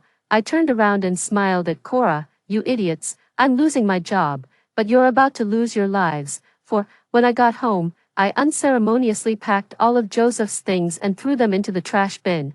Then I quickly contacted a decoration company to reinforce all the doors and windows of my house. And I asked them to install thermal insulation materials in all the places where they could be installed inside the room as quickly as possible. I also invited a locksmith to come and change the lock to a bulletproof level. According to the prediction, this doomsday of extreme cold would arrive in 10 days, and the temperature would reach a terrifying -80 or 90 degrees Celsius. Such a temperature only appears in the cold Antarctica, without corresponding thermal insulation measures. It would almost only take an instant for a person to freeze stiff. After that small snowfall, the temperature rebounded. Currently, the temperature reported by the weather forecast was around 0 degrees Celsius, and everyone wasn't wearing too much. I'm very sensitive to temperature. Now, the perceived temperature in City A is definitely not just around 0 degrees Celsius. I kept thinking about how I should notify the public to pay attention to this crisis. Suddenly, I saw a post on a certain platform. I feel that the weather forecast is getting more and more inaccurate. It reports 0 degrees Celsius, but I don't know why it's especially cold. This post was very popular. In the comments section, people were vehemently criticizing the unreliable weather forecast. Among the laughter and jokes, still no one took this strange phenomenon seriously. I quickly sent a private message to the poster. I posted a long comment related to the disaster warning, hoping to attract everyone's attention and make them prepare early. I also posted a series of emergency response plans for snow disasters, hoping to help everyone, but there were too many comments in the comments section, and my comment was quickly drowned out among the other comments. I asked the poster to pin my long comment so that more people could see it. I waited for a long time but didn't receive a reply, but the background clearly showed that the poster was online. This post gave me a new idea. I imitated the title of this post and then posted relevant pictures and texts on various platforms, and I called on everyone to make emergency response plans. I don't know how many people can see it, but I can save one person at a time. I tirelessly posted one post after another until it got dark. The decoration workers took a break during this time and looked at their phones. When they started working again, I could feel the strange looks they were giving me. At the same time, there were message icons in the background of my account on that platform, followed by a series of messages from other platforms bombarding me. I thought that the posts I had made had taken effect. I clicked into that platform first. It was the poster replying to me. Delilah, are you crazy? What's the benefit of what you're doing? Will my project stop because you're spreading panic? The director has been struggling to find a reason to fire you. Now, great. You've really given me something to hold against you. After reading the reply, I suddenly realized that the poster was Cora, and those messages in the uproarious background were indeed because the posts had become popular. but almost all of them were people coming to scold me. I flipped through the local trending searches. Hashtag a certain meteorological researcher fabricated the prediction results for personal gain and is now inciting the public to create panic. Hashtag. A call suddenly came in. It was Joseph. Delilah, now, immediately, delete those posts right away. The probation report about you has just been submitted. Now you're inciting the public again. Are you crazy? I've seen your data. Don't you think these data are strange? I'm more inclined to think that you made a mistake with the decimal point when you were calculating, which caused the result to be magnified hundreds of times. Listen, I'm not blaming you for this. It's understandable for you, as a girl, to be jealous. But you can't ruin your own future just because of this and act out of spite. Listening to him lecturing me in a serious manner, acting as if he was doing it for my own good, I couldn't help but laugh out loud. What are you laughing at? Wait for me, I'm coming back now. No, you don't need to come back. In my house, bitches and idiots are not allowed to enter. After saying that, I hung up the phone. 5. He must have been very angry with what I said, because Joseph didn't come to find me. I went to look at that trending search. The content of the trending search included that recording of me with the beginning and end cut off, and the message of the prediction report I sent to the director. Cora can be considered an internet celebrity in this field. She became famous earlier because of her good science popularization and her good looks. She has a lot of fans online, under the deliberate promotion of her fans. Almost all the real-time content under this trending search was scolding me. Everyone says that a timely snow promises a good harvest. With this snowfall before the spring festival, I was really happy. I had already bought a ticket and was looking forward to going home happily. But then I came across this unlucky post, telling me not to go out on the day I go home. Do you know how annoyed I am? I'm just a bystander. I just think it's a bit too ridiculous to predict the doomsday of extreme cold because of a small snowfall. Although the temperature recently has been really strange, it's still within the normal range. An insider is speaking up. This researcher has been unhappy with Cora for a long time. Now, I guess she finally couldn't hold it in anymore. She's probably afraid that Cora will be promoted if the project is successful. Anyway, I'm really speechless, as a researcher. She still wants to be jealous and engage in internal strife over such a serious matter. Isn't she being cheap? With a Wu Jing-like expression. Soon, the official account of the Research Institute posted a statement. The relevant researcher has been placed on probation. Please rest assured, citizens, carry out your normal work and travel and don't panic. The trending search quickly topped the list. A wave of scolding came one after another, and the situation was the same below each of my posts. No one believed me. At this time, Cora came out to speak. Cora V. I'm sorry for taking up public resources. It's just a small personal conflict. She wasn't very rational. I also hope that everyone won't attack her with extreme remarks and won't conduct cyber manhunt searches on her. It's getting cold. Pay attention to keeping warm. Carry out your normal work and travel. And finally, I wish you all a happy new year. The accompanying picture was a candid photo of her making a heart gesture. As soon as this statement came out, it quickly won everyone's favor. Everyone praised her for being beautiful, kind-hearted, not holding grudges, and repaying evil with good. They almost used all the beautiful adjectives on her. Even the marketing accounts seized this wave of popularity and made a bunch of videos with titles like, Girls, Who Understands? There's actually such a beautiful, capable, and kind top student in the field of geography. Cora grasped this wave of popularity very well. Stepping on me, she occupied the trending search for several days. Unlike her sweet words on the internet, in the WeChat messages she sent to me privately, she was frantically shouting, Delilah, you idiot, you're completely finished now. Have you received the dismissal notice? I'm sure that in the next few years, no unit in the relevant industry will dare to hire you, unless they don't care about their reputation. Delilah, are you satisfied with this result? I didn't reply to her. I hid all my posts, but I didn't delete them. Everyone said I was feeling guilty. I took screenshots of the vicious comments under the trending search, and also saved screenshots of the statements made by the Research Institute and Cora. Let them make a fuss. The bigger the fuss, the better. It would be best if everyone knew about it. I've done everything I could. It would be the best if someone prepared in advance because of my warning, but even if not, I still have a clear conscience. As for Cora and Joseph, I'm not a pushover and won't let them insult me at will. but I won't let them die defenseless in the snow disaster either. That would be too easy and boring. 6. 3 days before the predicted arrival of the doomsday of extreme cold, I properly stocked up on all the supplies, and the room was also renovated very well. At the same time, I left enough cold protection supplies for one person in the house across the door, but I hid them all and locked them up. There are 2 households on each floor with 1 elevator. In fact, the house across the door is Joseph's. At that time, he moved in on the grounds that living together was suitable for enhancing the relationship, and he took for granted the convenience brought to him by my efforts. His own house has been vacant for a long time, moreover. He hasn't come back during this period, perhaps because he was angry with me. He has been posting on his moments very frequently these days.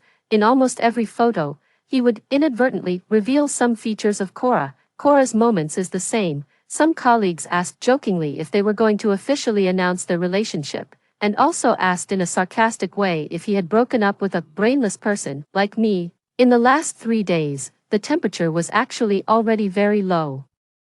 The temperature in City A has dropped below the lowest value in the history of City A, but because of the celebrity effect of Cora, the beautiful top student in geography, and the sentence, "Carry out your normal work and travel," that would be repeatedly emphasized when she was on the trending search, everyone believed it deeply and felt relieved.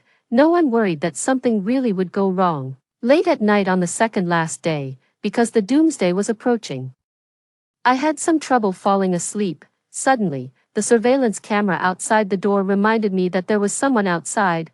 I got up and took a look at the surveillance. It was interesting. It was actually Joseph and Cora. The 2 of them were acting sneaky, looking around from time to time, for fear of being discovered. Logically speaking, Joseph was going back to his own home, not doing something like a thief, so there was no need for him to be so cautious. But I noticed several large boxes at the feet of the 2 of them. I couldn't see some of the boxes clearly and didn't know what was inside, but the outer packaging of one box was very obvious. It was a large box of warm baby patches. It was reasonable to infer that these large boxes should all contain cold protection supplies. The surveillance camera picked up voices. It was Cora's voice, who was worried and shivering. "Joseph, is it really okay for us to do this? Won't we be discovered? I don't think the temperature has reached the point where we need to prepare like this. And isn't Delilah living across the door? What if she sees us and reports us?" Oh, it seemed that the 2 of them thought the temperature was a bit strange and were afraid that my prediction would come true. They were also afraid of being found out for their hypocritical behavior, so they came to hoard supplies secretly in the middle of the night. The 2 of them carried the supplies into the house box by box, and Joseph patiently answered her questions. "It's okay.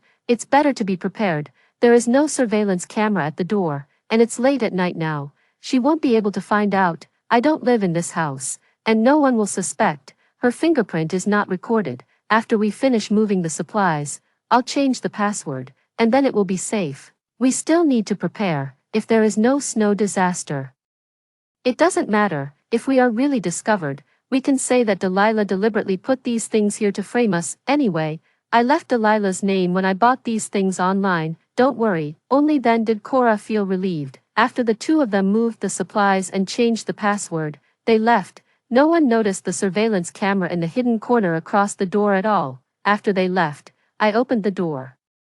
In my hand was the lock-picking tool that I had bought at a high price from the locksmith. TSK, I wonder if the 2 of them will be surprised and shocked when they come here to escape the disaster and find the room empty. 7. The last day before the doomsday of extreme cold, I had made all the preparations and basically didn't go out anymore. As for the supplies that Joseph and Cora had moved here, they were all with me now. When I got up this morning, it was especially cold even indoors. I put on a thick pajamas and got up to take a look out the window. The sky outside the window was still that dead white, but it was still quiet, and there was no sign of snow. I stretched the thermometer outside to measure the temperature. It was very abnormal. When I brought it in, I found that it was already -15 degrees Celsius, although it was still within the range that the human body could tolerate.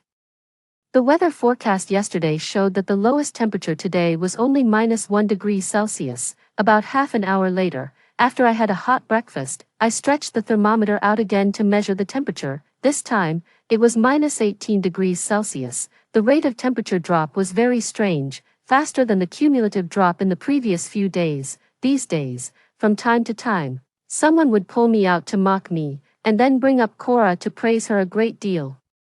Recently, no one on the internet didn't know this beautiful top student in the geography department. She almost used up my last bit of value to build momentum and establish her persona for herself. But the reason why I was so certain and dared to submit the report was that before making this incredible prediction, I was afraid that my prediction was wrong, so I almost calculated it countless times. All the results I got were exactly the same. Now, with such a rate of temperature drop, I became more and more certain. The doomsday of extreme cold was approaching, but today was also the peak of the rush of people returning home for the holidays. The street was actually very lively. Cora especially sent me a video early in the morning just to make me unhappy. In the video, she was dressed warmly, and Joseph was patiently wrapping a scarf around her. She looked at the camera with a provocative look and then asked Joseph in a soft voice, "Joseph, where are we going to eat hot pot?"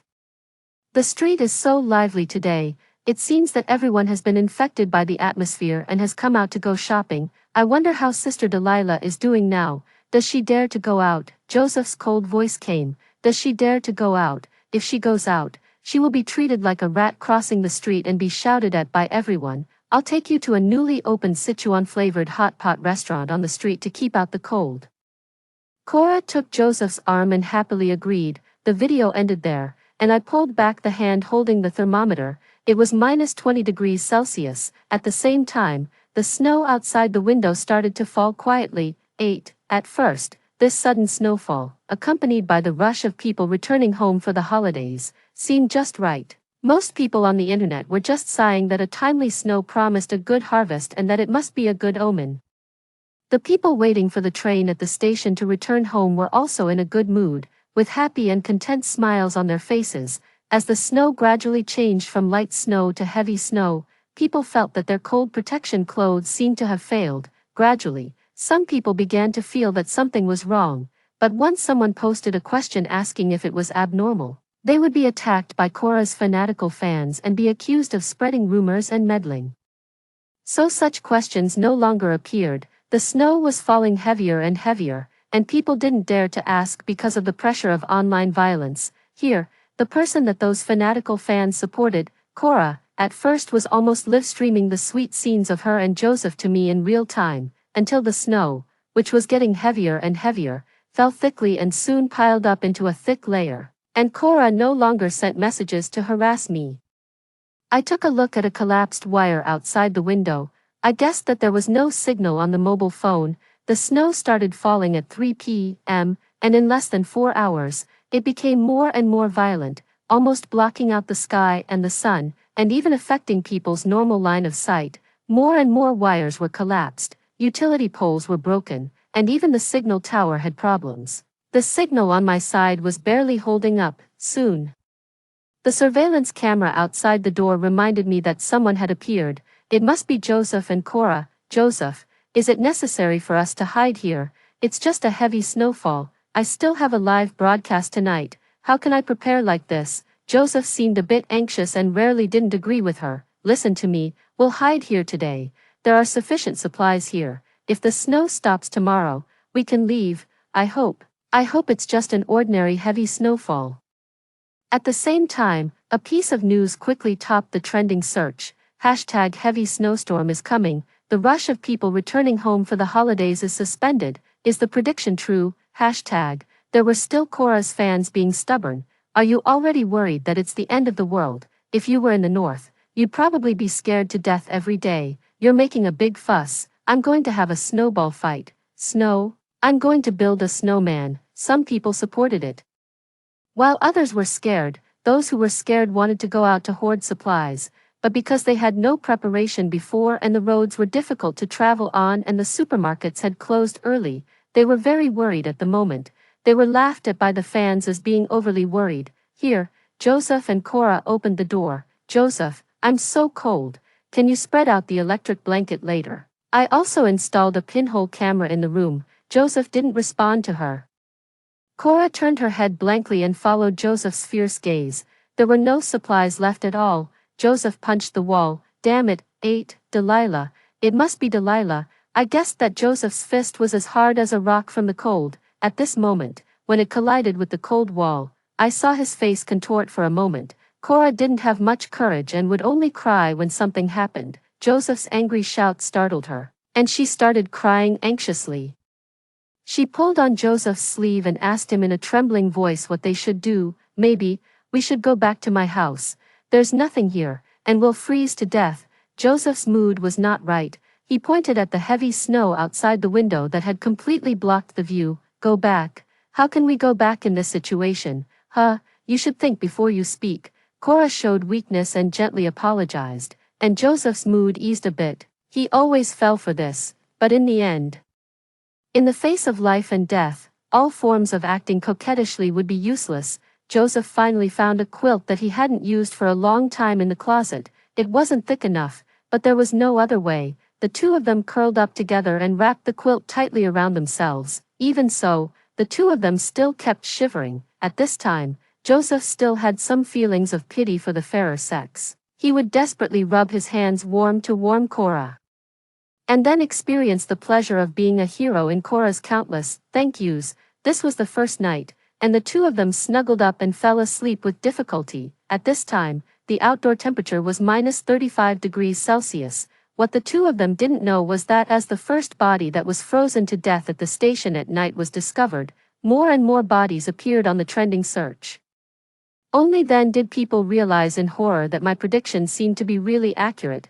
People didn't have time to delve into how many people Cora's words had actually killed. Those who were close to the mall could only rush out in the wind and snow to grab supplies. If the supermarket was closed, they would break in. If the convenience store had locked the door in advance, some people would even start chopping with an axe. Under the heavy snow that filled the sky, the noise, crying, blood, and screams were intertwined, which was shocking. Some people even took the opportunity to do zero-yuan purchases, grabbing valuable things and running away. Under the threat to life brought by the arrival of the apocalypse, the evil of human nature was fully exposed. After surviving the first night, Joseph was woken up by the cold. Almost all of the quilt on his body had been taken by Cora, and his eyes looked a bit menacing, but he still pursed his lips and stood by the window, wanting to see the current situation. Unfortunately, the snow didn't stop, and it even became heavier. There were no pedestrians outside the window, only broken trees.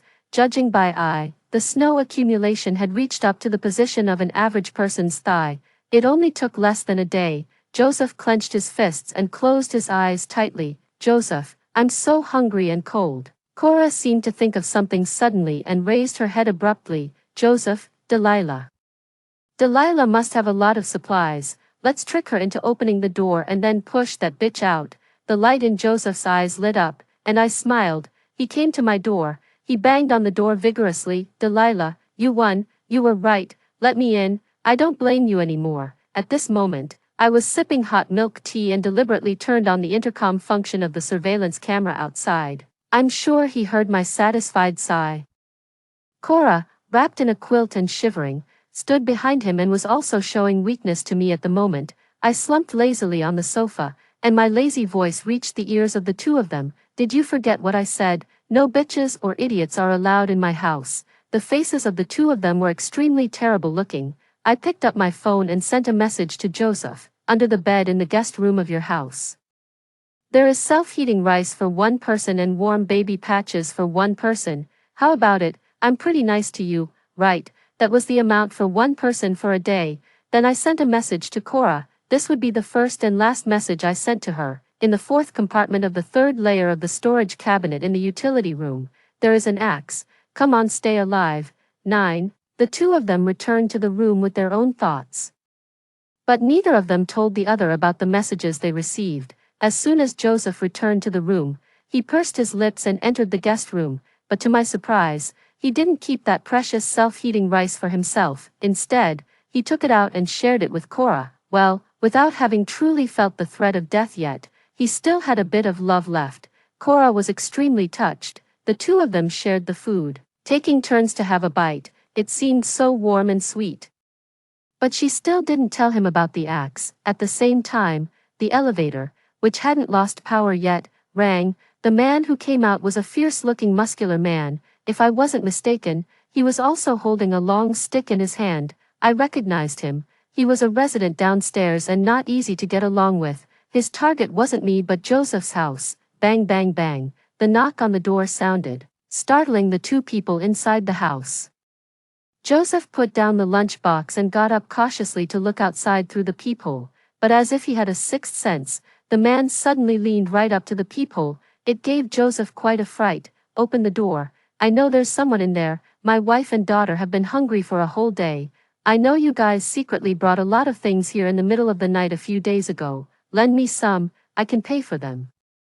He didn't notice me because when I was transporting the supplies, I basically avoided the time when he was at home. As for Joseph, apart from him noticing it himself, I also reported in the homeowners group on that day that the opposite door was too noisy. He could naturally make the connection. Cora pulled Joseph and shook her head at him. The two of them didn't make a sound and tacitly agreed not to open the door. The muscular man waited for a long time with no response and was already very impatient. Damn it, you hoarded so many things and don't want to save lives. Just you wait. Without saying another word, he swung the long stick and started smashing the lock. With each bang, it made the two people in the house extremely nervous. This fragile lock couldn't withstand the brute force of the muscular man and soon gave way and was destroyed. The muscular man burst into the room, and Cora, almost in an instant, used all her strength to push Joseph out. Big brother, it's him. He wouldn't let me open the door. You go after him. It has nothing to do with me. 10. I could clearly see on the surveillance camera the expression of disbelief on Joseph's face after he was pushed out. It was even uglier than having eaten a fly. After pushing Joseph, Cora shrank into the corner, hugged her head, and didn't dare to make a sound. As for Joseph, he didn't have time to settle the score with Cora. The muscular man grabbed him by the collar and slammed him against the wall several times, and blood started to flow from his forehead. The muscular man questioned him. You look decent, but you won't even share a bit of supplies with me. Then don't blame me for taking them by force. After scolding, the muscular man threw Joseph aside and started searching the whole room, but he found nothing. The enraged muscular man picked up the terrified Joseph again and slapped him twice in the face. Where did you hide the supplies? If you don't tell me now, and I find them later, you're dead. Joseph stared fixedly at Cora. Suddenly, he raised his hand and pointed at the opposite door with a trembling voice. My door, big brother, I really don't have any here. It's across the way.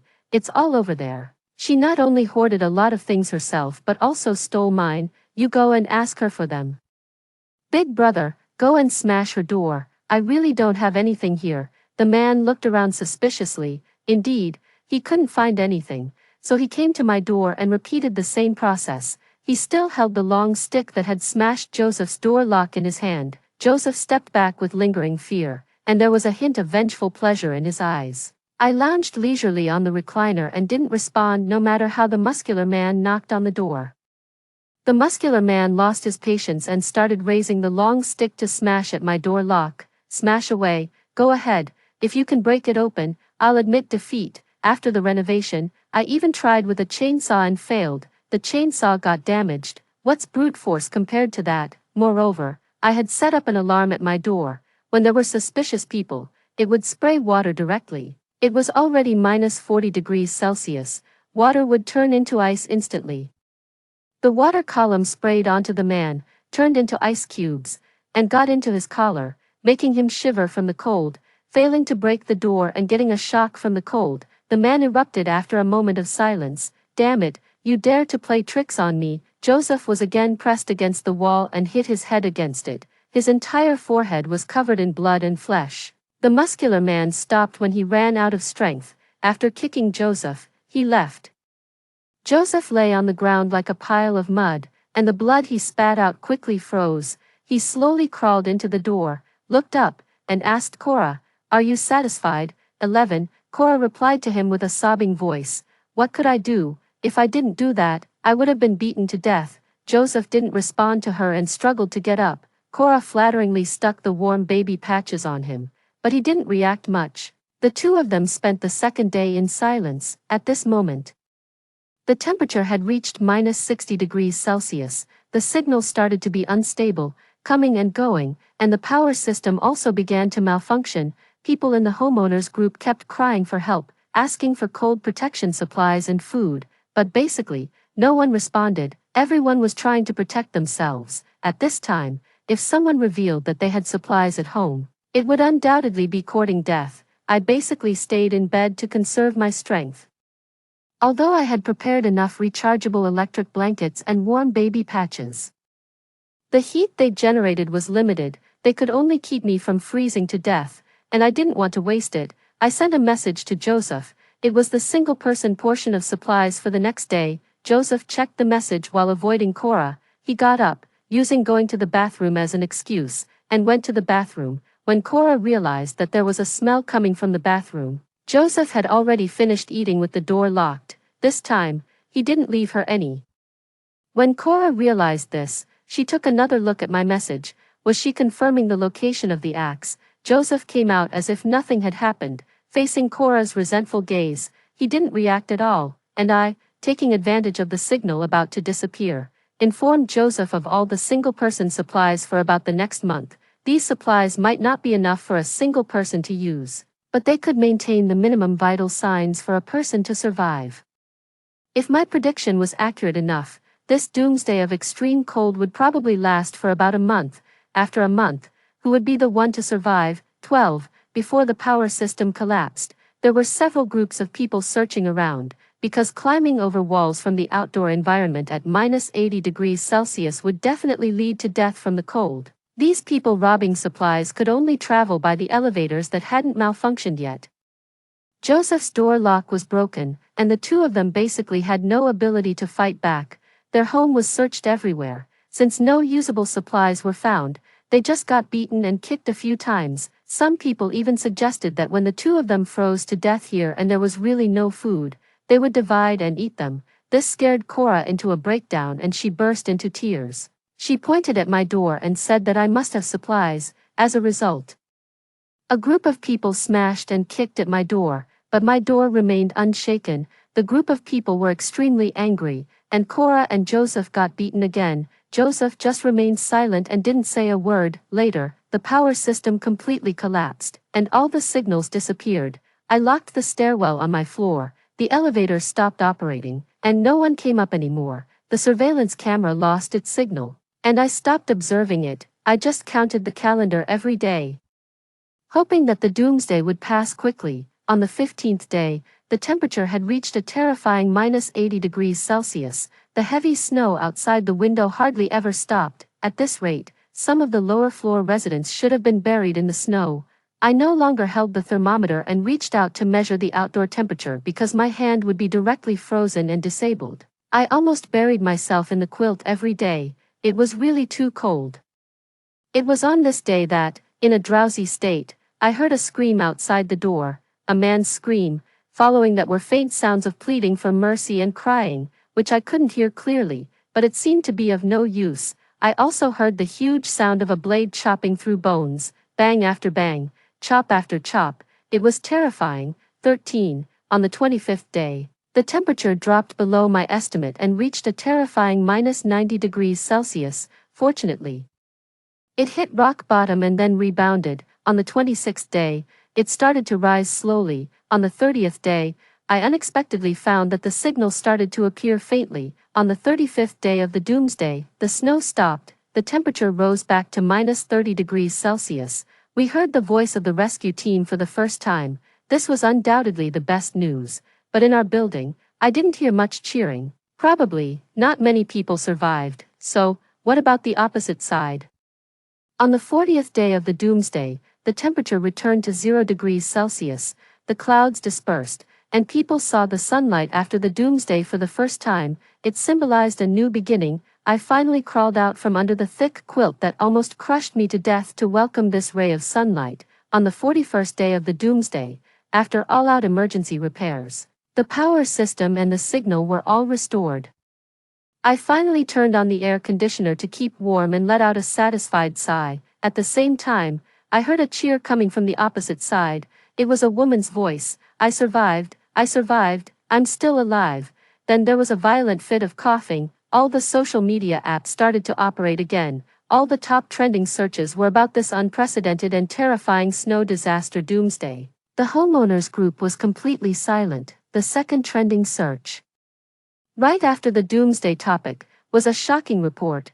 Hashtag the rush of people returning home became a tide of corpses. Hashtag specific reports on the number of deaths during the rush of people returning home in various places. Hashtag whether they were travelers waiting at the train station or at the airport, because they didn't have enough cold protection measures and food, and the rescue was difficult to carry out due to the heavy snow.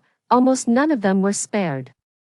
The train stations and airports in various places almost became huge mortuaries one after another. As for the vehicles that were already on the road, they were also hard to escape the disaster and slowly died in the massive traffic jam. Everyone was full of excitement and anticipation to go home but died at the starting point or on the way home. This doomsday almost took away nearly 1/3 of the population. So, what was the source, if emergency response plans had been made in advance? Would the results still be so shocking? I looked at Cora, who was so excited that she was almost crazy, and smiled silently. The doomsday she should face had just arrived. 14. Joseph was dead, but the police only found a pile of remains. He had been eaten. I made all the hidden posts public and also published new posts with the content being the screenshots I had saved before. It instantly topped the trending search. Cora's fanatical fans no longer spoke up. Maybe they felt guilty.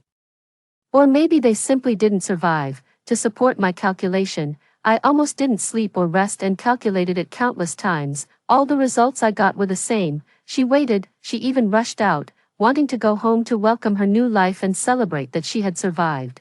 But as soon as she rushed out, she was recognized by people. The first person stopped her, his eyes red, kicked her, slapped her, and demanded that she return his parents. The name, Cora, was now extremely well known. Then came the second person, the third person. Some used their hands and feet, and some used kitchen knives. More and more people gathered around. They were filled with grief and indignation and couldn't calm down. When the police arrived, everyone scattered like birds and beasts, leaving only Cora lying in a pool of blood. She stared with her eyes wide open. Unable to rest in peace. Story 2. In the icy apocalypse, I awakened a safe house system with unlimited heating. Unexpectedly, my mother turned out to be a saint. Seeing that I had plenty of supplies, she not only invited all our relatives over, calling it a grand family reunion for the new year, but she even went out of her way to open our doors to the neighbors. Come in, everyone. Come warm up in our house. Have some food, don't go hungry. My mother's flamboyant actions attracted many people. The supplies I had painstakingly saved up were quickly depleted by the increasing number of people flooding in. Eventually, word spread and attracted a group of burly men. When the supplies ran out, they chose to kill me and eat my flesh. After being reborn, I found myself back on the day I had just brought my mother to the safe house. How is it so warm here? That's really nice. Let's see, you've hoarded so much stuff. What will you do if you can't finish it? The moment I opened my eyes, there was my mother, making a fuss. My eyes were red as I looked at her, a whirlwind of complicated emotions surging within me. In my previous life, it only took half a month for the extreme cold to set in. In our southern city, where it had never snowed before, the temperature plummeted to -40 degrees Celsius. At first, many people thought it was just an anomaly in the weather, but I knew the icy apocalypse was coming, because I was bound to the safe house system. And its predictions about when the temperature would drop and when it would snow were exactly as it happened in reality, so I no longer took it lightly. Fortunately, this 200 square meter safe house, complete with a basement, had enough space for me to stockpile a substantial amount of supplies. After I frantically finished buying supplies, I brought my mother over, planning for just the two of us to survive together. But my mother didn't believe in any apocalypse. She made a big fuss about the supplies I had gathered. Why do you need so much stuff? Just share it, otherwise, it's just taking up space. I got angry with her, but she just dismissed it casually. What apocalypse? I think you've read too many books, like this. Why don't you bring over your big uncle and aunties? They are freezing too. We have enough to share with them, and we can all have a lively New Year's celebration together. Wouldn't that be wonderful, Mom? No matter how much supplies we have, they are still limited. What will we eat if they finish everything? I yelled at her, but she still argued back. Isn't that a bit much? Family should help each other out. What's wrong with sharing a little surplus? Being kind-hearted is important. Our house is so warm, and others don't even have a place to shelter from the wind. How can you bear to see that? How did I raise such a selfish daughter? Just share a little. What harm could that do? It's the new year, don't be so stingy. Okay, having a daughter like you is really embarrassing. I couldn't stand up to my mother, and in the end, not only did she invite her relatives over, but she also took in several neighbors who were frozen stiff. That was a mistake. Originally, after stockpiling supplies, our home was just spacious enough for 2 people to move around, but after my mother brought in a bunch of random people, the space in the house was squeezed to the limit. Even standing room to sleep was scarce. The beds were occupied by my uncles, and I, as the owner of the safe house, could only sleep on the floor near the toilet. The floor was so crowded that there wasn't even space to stretch out, and every day I had to put up with the stench of my neighbors' feet, making it hard to breathe. I also had to share the cramped space with my uncle's thuggish son, who took advantage of the darkness to occasionally grope me, but that wasn't even the worst part. The worst part was that, in an effort to be a gracious host, my mother, she seemed to pause for a moment, processing my words, but then her own fear surfaced. Are we really going to be that selfish, to keep everything to ourselves? I looked at her, a mix of frustration and desperation in my eyes, and responded firmly, it's not about being selfish, Mom, it's about survival. Last time, our generosity didn't save us. It destroyed us. She was silent, seemingly caught in a struggle between her instincts to share and the harsh reality I presented. I could see the conflict within her, the desire to be the good person she always was, but also the fear of repeating our past mistakes. Mom, I continued, my voice softening, we need to think strategically. We can help others in ways that don't jeopardize our own safety. Gradually, she nodded, understanding the gravity of our situation and the lessons from our past life that had come back so vividly to haunt us. Together, we decided to manage our resources wisely, promising to support each other and survive, no matter what the future held. She still stood on the moral high ground, casually accusing me, you're exaggerating way too much, you don't understand love at all, it's like you've wasted your education, she said, we're a family, we should share everything. If someone in the family lacks something, of course, we should help out. How can you be so selfish? What will others think of us? How can I face our relatives in the future? Fine, really fine, even if I had another chance, I wouldn't change my ways. I looked at her coldly, and without hesitation, I locked the safe house to its highest security level. Under my mother's astonished gaze, I spoke clearly and deliberately, I'll lay it out here, no one else can enter, this is my house. Mom, either we stay here together, or you leave too.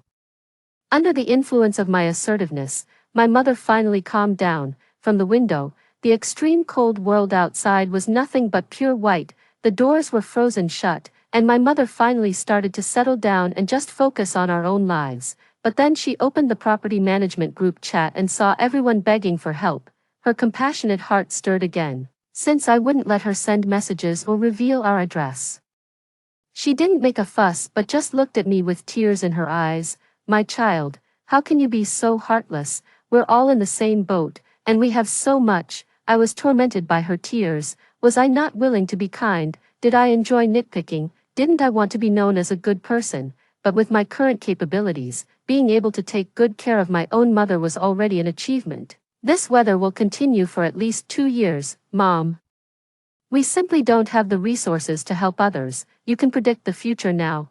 2 years. You're even more accurate than the Weather Bureau, my mother retorted sarcastically. I couldn't tell her that I had access to a system, but given the current conditions, shouldn't she also guess that I knew something she didn't? Otherwise, why were others nearly freezing to death while our house was warm and we had plenty to eat?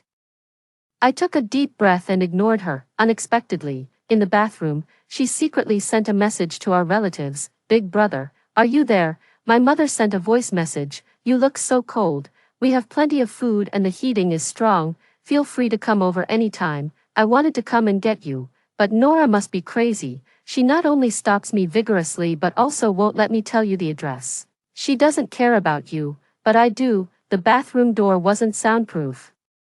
I just listened as my mother rambled into the phone, complaining about me. Suddenly, I lost all reason and, in a frenzy, smashed open the bathroom door, and then crushed her phone into pieces. I couldn't let her repeat the mistakes of the past. I thought that would be the end of it, but unexpectedly, the message had already been sent, and that group of relatives immediately added me to a group chat to berate me. My eldest uncle was the first to start. "You heartless beast, we're all family. Are you going to just watch us die?" That was too harsh. My aunt tried to mediate. "Nora, don't blame your uncle for being harsh. We're all one family. Your two brothers are about to freeze out there, and here you are cozy at home. How can you stand to see them suffering like that without feeling guilty? How can you comfortably hide at home and enjoy yourself? Look, how about I just don't visit your house? Would that be okay? We won't disturb you. Just show a little mercy and send over some food. I'm begging you." As an elder, Auntie sighed too. "Nora, you've really disappointed me. I've doted on you for nothing all these years. Didn't I always buy you snacks when you were a child? Now that you're capable, you won't even lend a hand. You shouldn't forget your roots." "Exactly. How can you be so cold-hearted? Who will help you if you ever find yourself in trouble in the future? Such heartlessness, complete ingrate."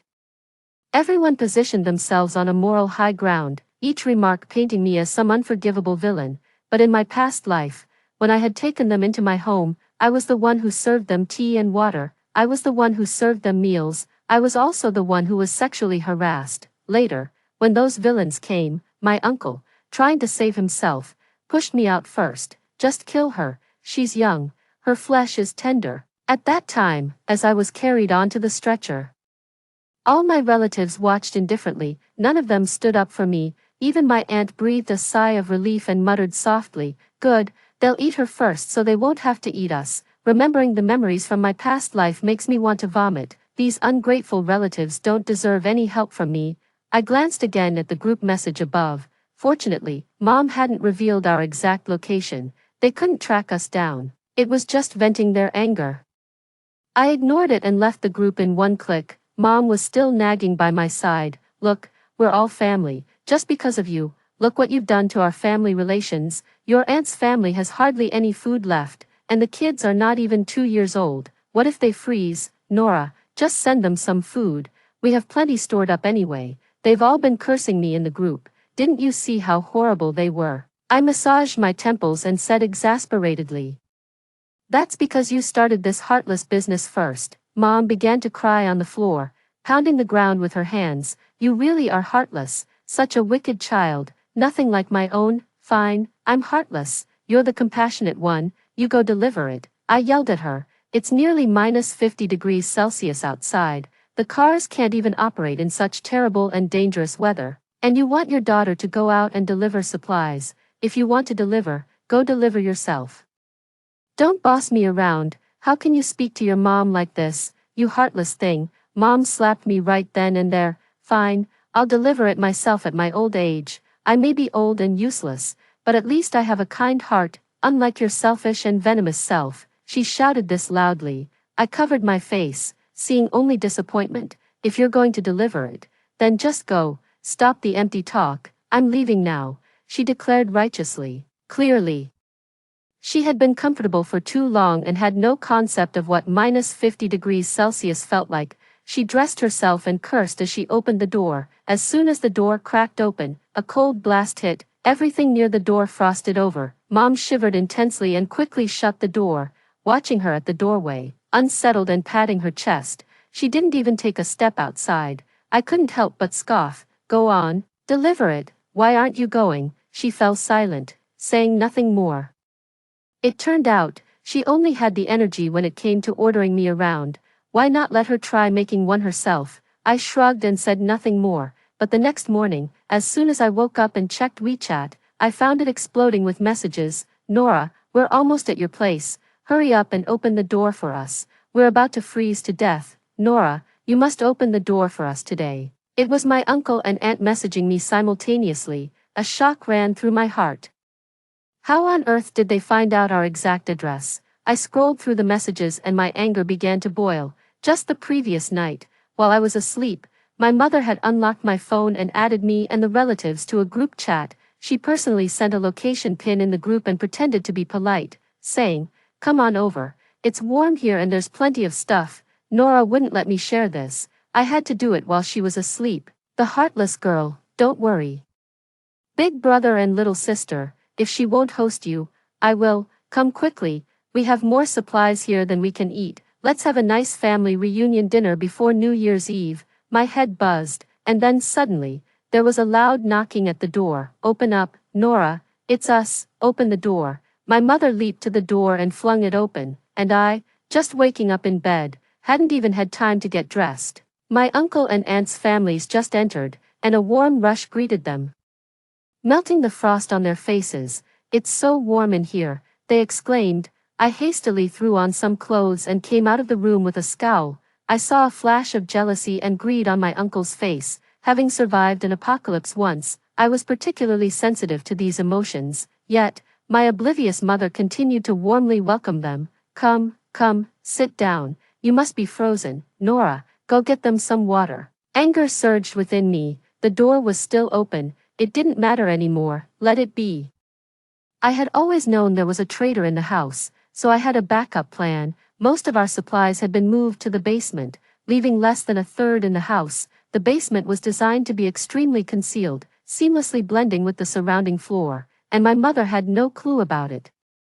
No matter what, I could still come out unscathed. When those relatives came in, I had already made up my mind. In this lifetime, I was going to expose their true nature and cure my mother of her naive saintliness. I stood at the door, glaring unpleasantly at my uncle and aunt's families. They touched their noses, looking somewhat guilty, and my mother, immersed in the joy of hosting, just gave me a smug look as if to say, "What can you do about it? The people are already here, after all." I am your mother. My uncle and aunt knew how to play to the audience. Seeing that I wasn't greeting them, they eagerly hovered around my mother, occasionally throwing snide remarks my way. "Sister, you're so generous, unlike your child who's so stingy." "Ah, the younger generation just doesn't measure up." "It's not fair to say that. If we had these means, we'd definitely invite you all in. It's just that she's not good enough, playing the perfect good person." My mother looked even more noble against the backdrop of me, the villain. She immediately rushed to the kitchen to distribute my things generously. "Here are some chocolate fries that Nora bought. Take them, eat as much as you want." I clenched my fists in anger. These were my favorite snacks, and there wasn't much left. Mom did it out of spite, deliberately making me uncomfortable. She lifted her head, looked at me with a smugness that seemed to overflow from her eyes. It was as if she was saying, "What can you do to me?" In front of the relatives, standing where I could hear, she taunted me. In our generation, people helped each other, knew warmth and cold, not like today's young people. So cold. Fine, I'm not cold, I'm warm-hearted. I can host guests well too. I rushed to the kitchen and took out the bird's nest and ginseng that Mom had treasured for a long time. Everyone hasn't eaten for so long. Let me prepare a medicinal meal to nourish everyone. Seeing what I had taken out, Mom's face turned pale, but her words had already set her up.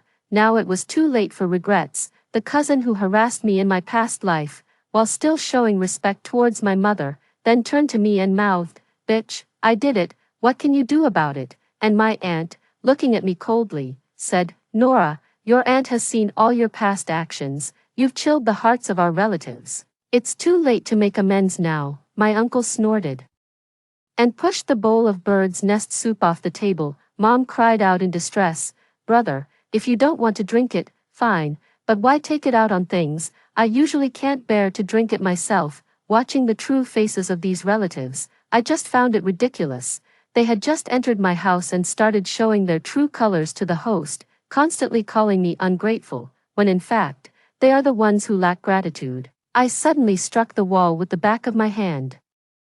The crowd instantly fell silent. Having survived the apocalypse in my past life, I knew well the law of the jungle. Every day of this reborn life, I've been training, lifting weights daily, building muscle. I've become so strong now, my upper body is more formidable than a bullfrog, my fists as big as punching bags. With such a physique, just standing here, my presence is intimidating. Under my imposing aura, they didn't dare to touch me. Asserting myself as the master of the house, I spoke up. "I'll emphasize one thing. Look, we only have so much supplies in the house, and with the weather getting colder by the day, waiting for rescue is an indefinite prospect. You can share, yes, But if you let this information slip and attract others here, one more mouth to feed means less food for each, and you'll end up starving to death. Do you understand? It's been almost a month since the apocalypse began. They should understand the weight of my words. My aunt and uncle swallowed hard, actually listening seriously without pulling rank as elders. With that said, I lazily glanced at them and went back to my room to sleep. It's just the beginning. I doubt they'd dare do anything to me now. The next day, Mom received a distress message on her backup phone. Her eyes filled with tears. Your childhood neighbor. She messaged Mom saying she's about to freeze to death. It's just the two of them. Let her come to our house to warm up. No way. This time, except for me. Everyone in our house unanimously said no. My uncle even went so far as to snatch the cell phone right out of my mother's hands. Why are you taking my cell phone, big brother? People are freezing to death out there. At a critical time like this, I have to say, you're being naive. With so many people in the world, do you think you can save them all? It's already good enough if you can take care of those around you. My mother felt extremely aggrieved after being scolded by my uncle, seemingly unaware of why everyone had become so selfish, but I knew why, because everyone in the family had experienced hunger and cold, except for my mother, who had lived a life of comfort under my protection. Only those who are well-fed have the leisure to recklessly stir up trouble without considering the consequences. Her kindness met with resistance from everyone, so she no longer dared to casually speak of saving others. During dinner, everyone ate their meal. My mother still led and directed me like she used to in the past. Nora, everyone here is your elder, and since you are young and capable, help wash the dishes for our guests. I sat there, motionless, as if I hadn't heard her. Indeed, my assertiveness that day had its effect. The others, seated in the middle, also didn't dare to make a sound. No one but my mother dared to order me around. I let out a cold chuckle and looked around at everyone with their own agendas, saying, whoever ate should wash their own dishes. This is my house.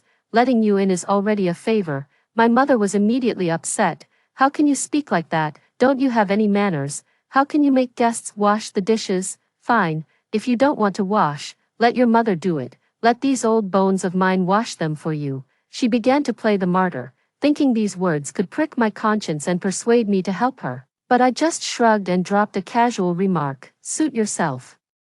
I refused to bear her karmic burden. With that, I went straight back to my room, stumped by my response.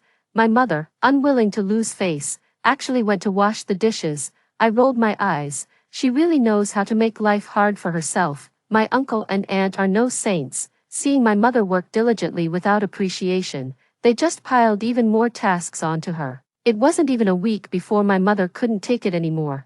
She wanted to complain to my aunt and uncle. But having preached about how to treat guests, she felt embarrassed to contradict herself. She could only moan about her pains while sharing a room with me at night, hoping I would hear, "Oh, my back hurts so much from all the work. It's so painful." Ah. My back is really painful. Before the apocalypse, I was a dutiful child. Whenever my mother complained about her discomfort, I would massage her back and shoulders. But after the apocalypse, things changed completely. Because of her overly compassionate nature, I had to do even more work, wash more dishes, and it went on for a month. Wasn't I even more exhausted and tired than her back then?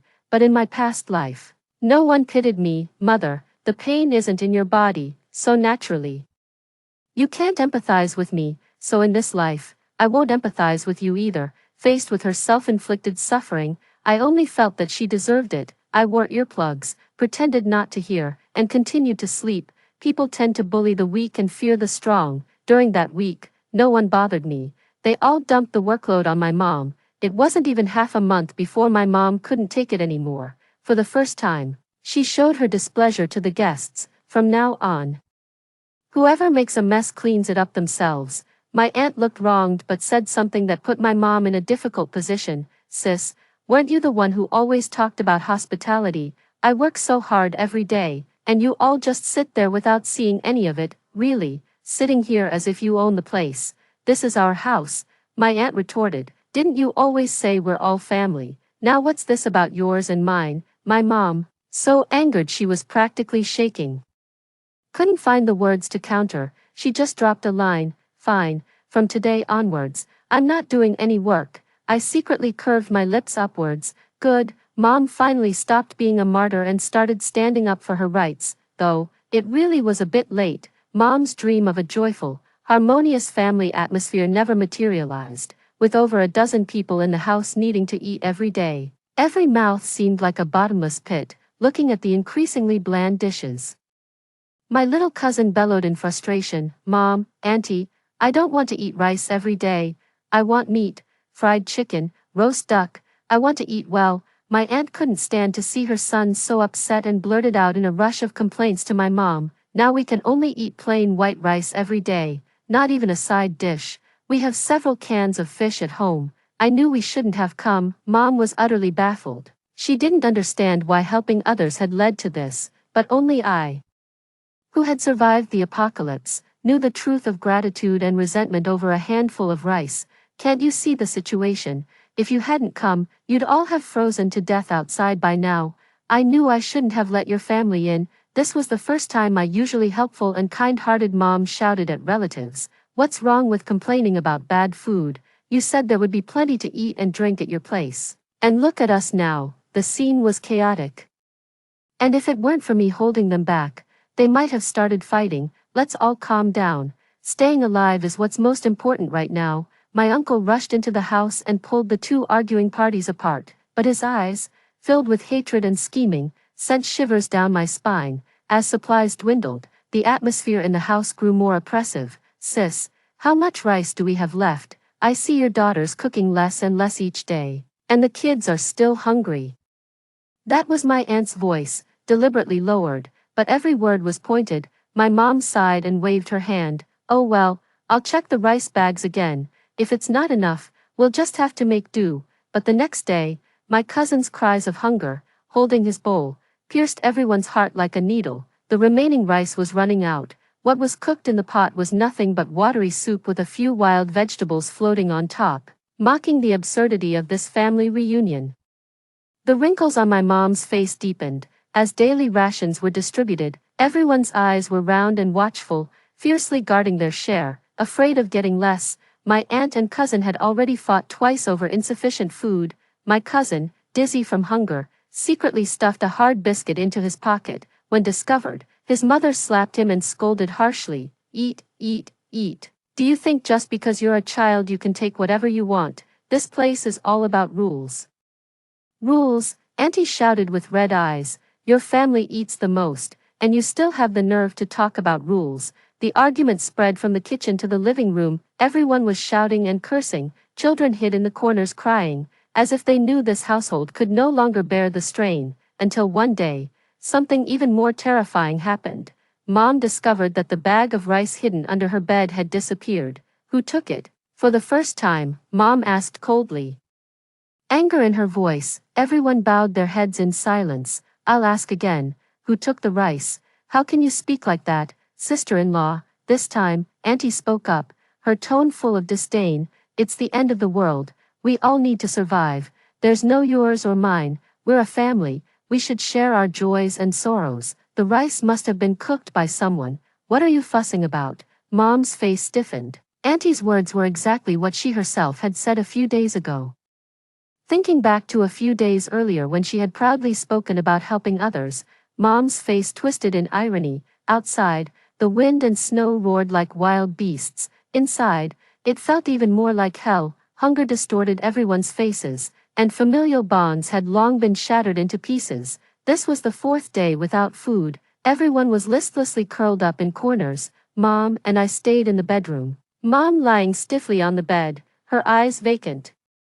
I took some compressed biscuits from under the mattress and handed them to Mom with a sarcastic tone. "Here's some food for you. You can go and share it with them." When Mom saw the biscuits, her eyes widened. She snatched the biscuits voraciously, yet chewed carefully, afraid that the sound of her chewing might be heard by someone. Watching Mom's undignified eating and the regret nearly spilling from her eyes, I found it amusing. Some things you only truly appreciate after you've experienced them yourself. Yet, a greater crisis was still brewing. After half a day, the people in the house couldn't bear the hunger anymore. The relatives we had taken in started conspiring outside. "They have food." This was the first thing Uncle whispered, piercing the tense atmosphere inside the house like a needle. "How do you know?" Auntie asked, surprised and agitated. Do you need to ask? They've been quiet and calm, look at their complexions.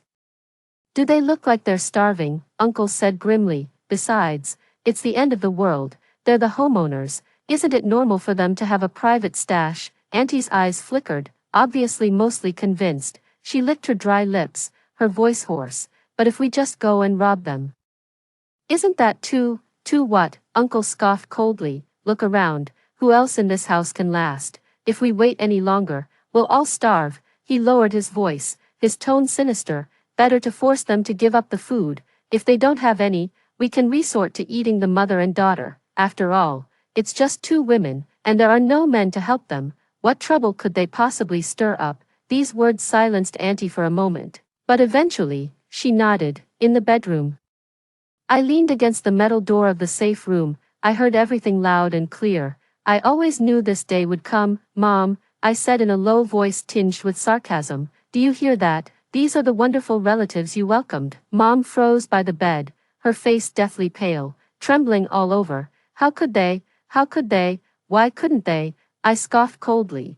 They stopped seeing you as a person a long time ago, from the day you let them in.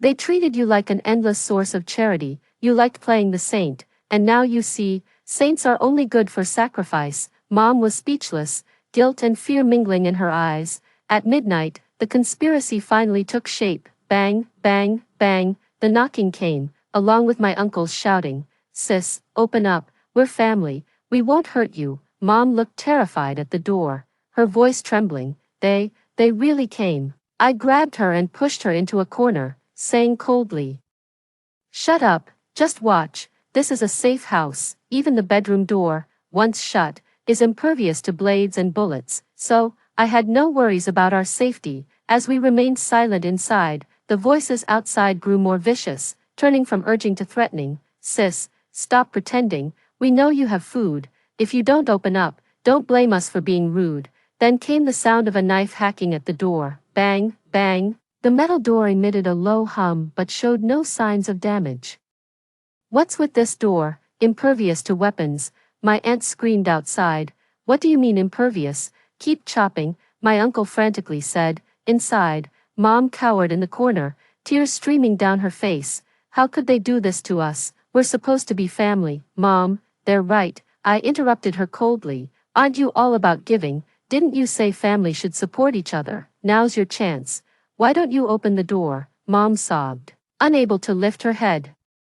The voices outside grew even more rampant. Sis, it's useless not to open the door. We're all going to die soon anyway. You two women, since you're going to die, might as well feed us first. You love to give, don't you want to help us? I've seen enough. Mom suddenly raised her head, her eyes filled with long-suppressed anger. These people, they're beasts, only realizing now. Isn't it a bit late? I sneered. Eventually, the chopping stopped outside, replaced by a chaotic scuffle. This door can't be opened. Shut up. I'll eat you if you say it can't be opened again. You're mad. Why should only your family be eaten? Bullshit. You've eaten the most. Why should we starve? If we're dying together. Don't think you can survive alone. Curses, screams, the dull thud of knives piercing flesh. The sounds merged into a nightmarish cacophony. Mom stared blankly at the door, tears drying on her face. If only. She exhaled shakily, her voice filled with unstoppable regret. If only I hadn't let them in from the start. If only. There are no ifs. My voice was as cold as ice. In an apocalypse, every additional person is an enemy. You're only understanding this now. Far too late. When dawn broke, there was no more noise outside. I opened the door, only to see a blood-stained floor and a mess of corpses. Clearly, they had turned on each other and died by each other's hands. Mom wept bitterly in front of the bodies. What should we have done instead? Let them freeze to death, so they wouldn't have to die like this. Distraught, Mom hardened her heart and decisively went to the kitchen to grab a kitchen knife. Daughter, I'm sorry, it's my fault for dragging you into this. I just wanted to be seen as a good person, to maintain a good reputation, and look where that got us. I am truly the most selfish one. Let me handle this, don't dirty your hands. With that, Mom was about to cut a piece of flesh from our deceased cousin. No, Mom, there's no need. I quickly stopped her. Just throw them out. I'll figure something out for food. Seeing Mom now genuinely remorseful, I breathed a sigh of relief. Such a painful lesson was enough to bring her to her senses. So what do we eat now? Mom asked. I didn't respond but walked to a corner of the bedroom and opened a hidden entrance to a basement. As the entrance opened, rows of LED lights flickered on.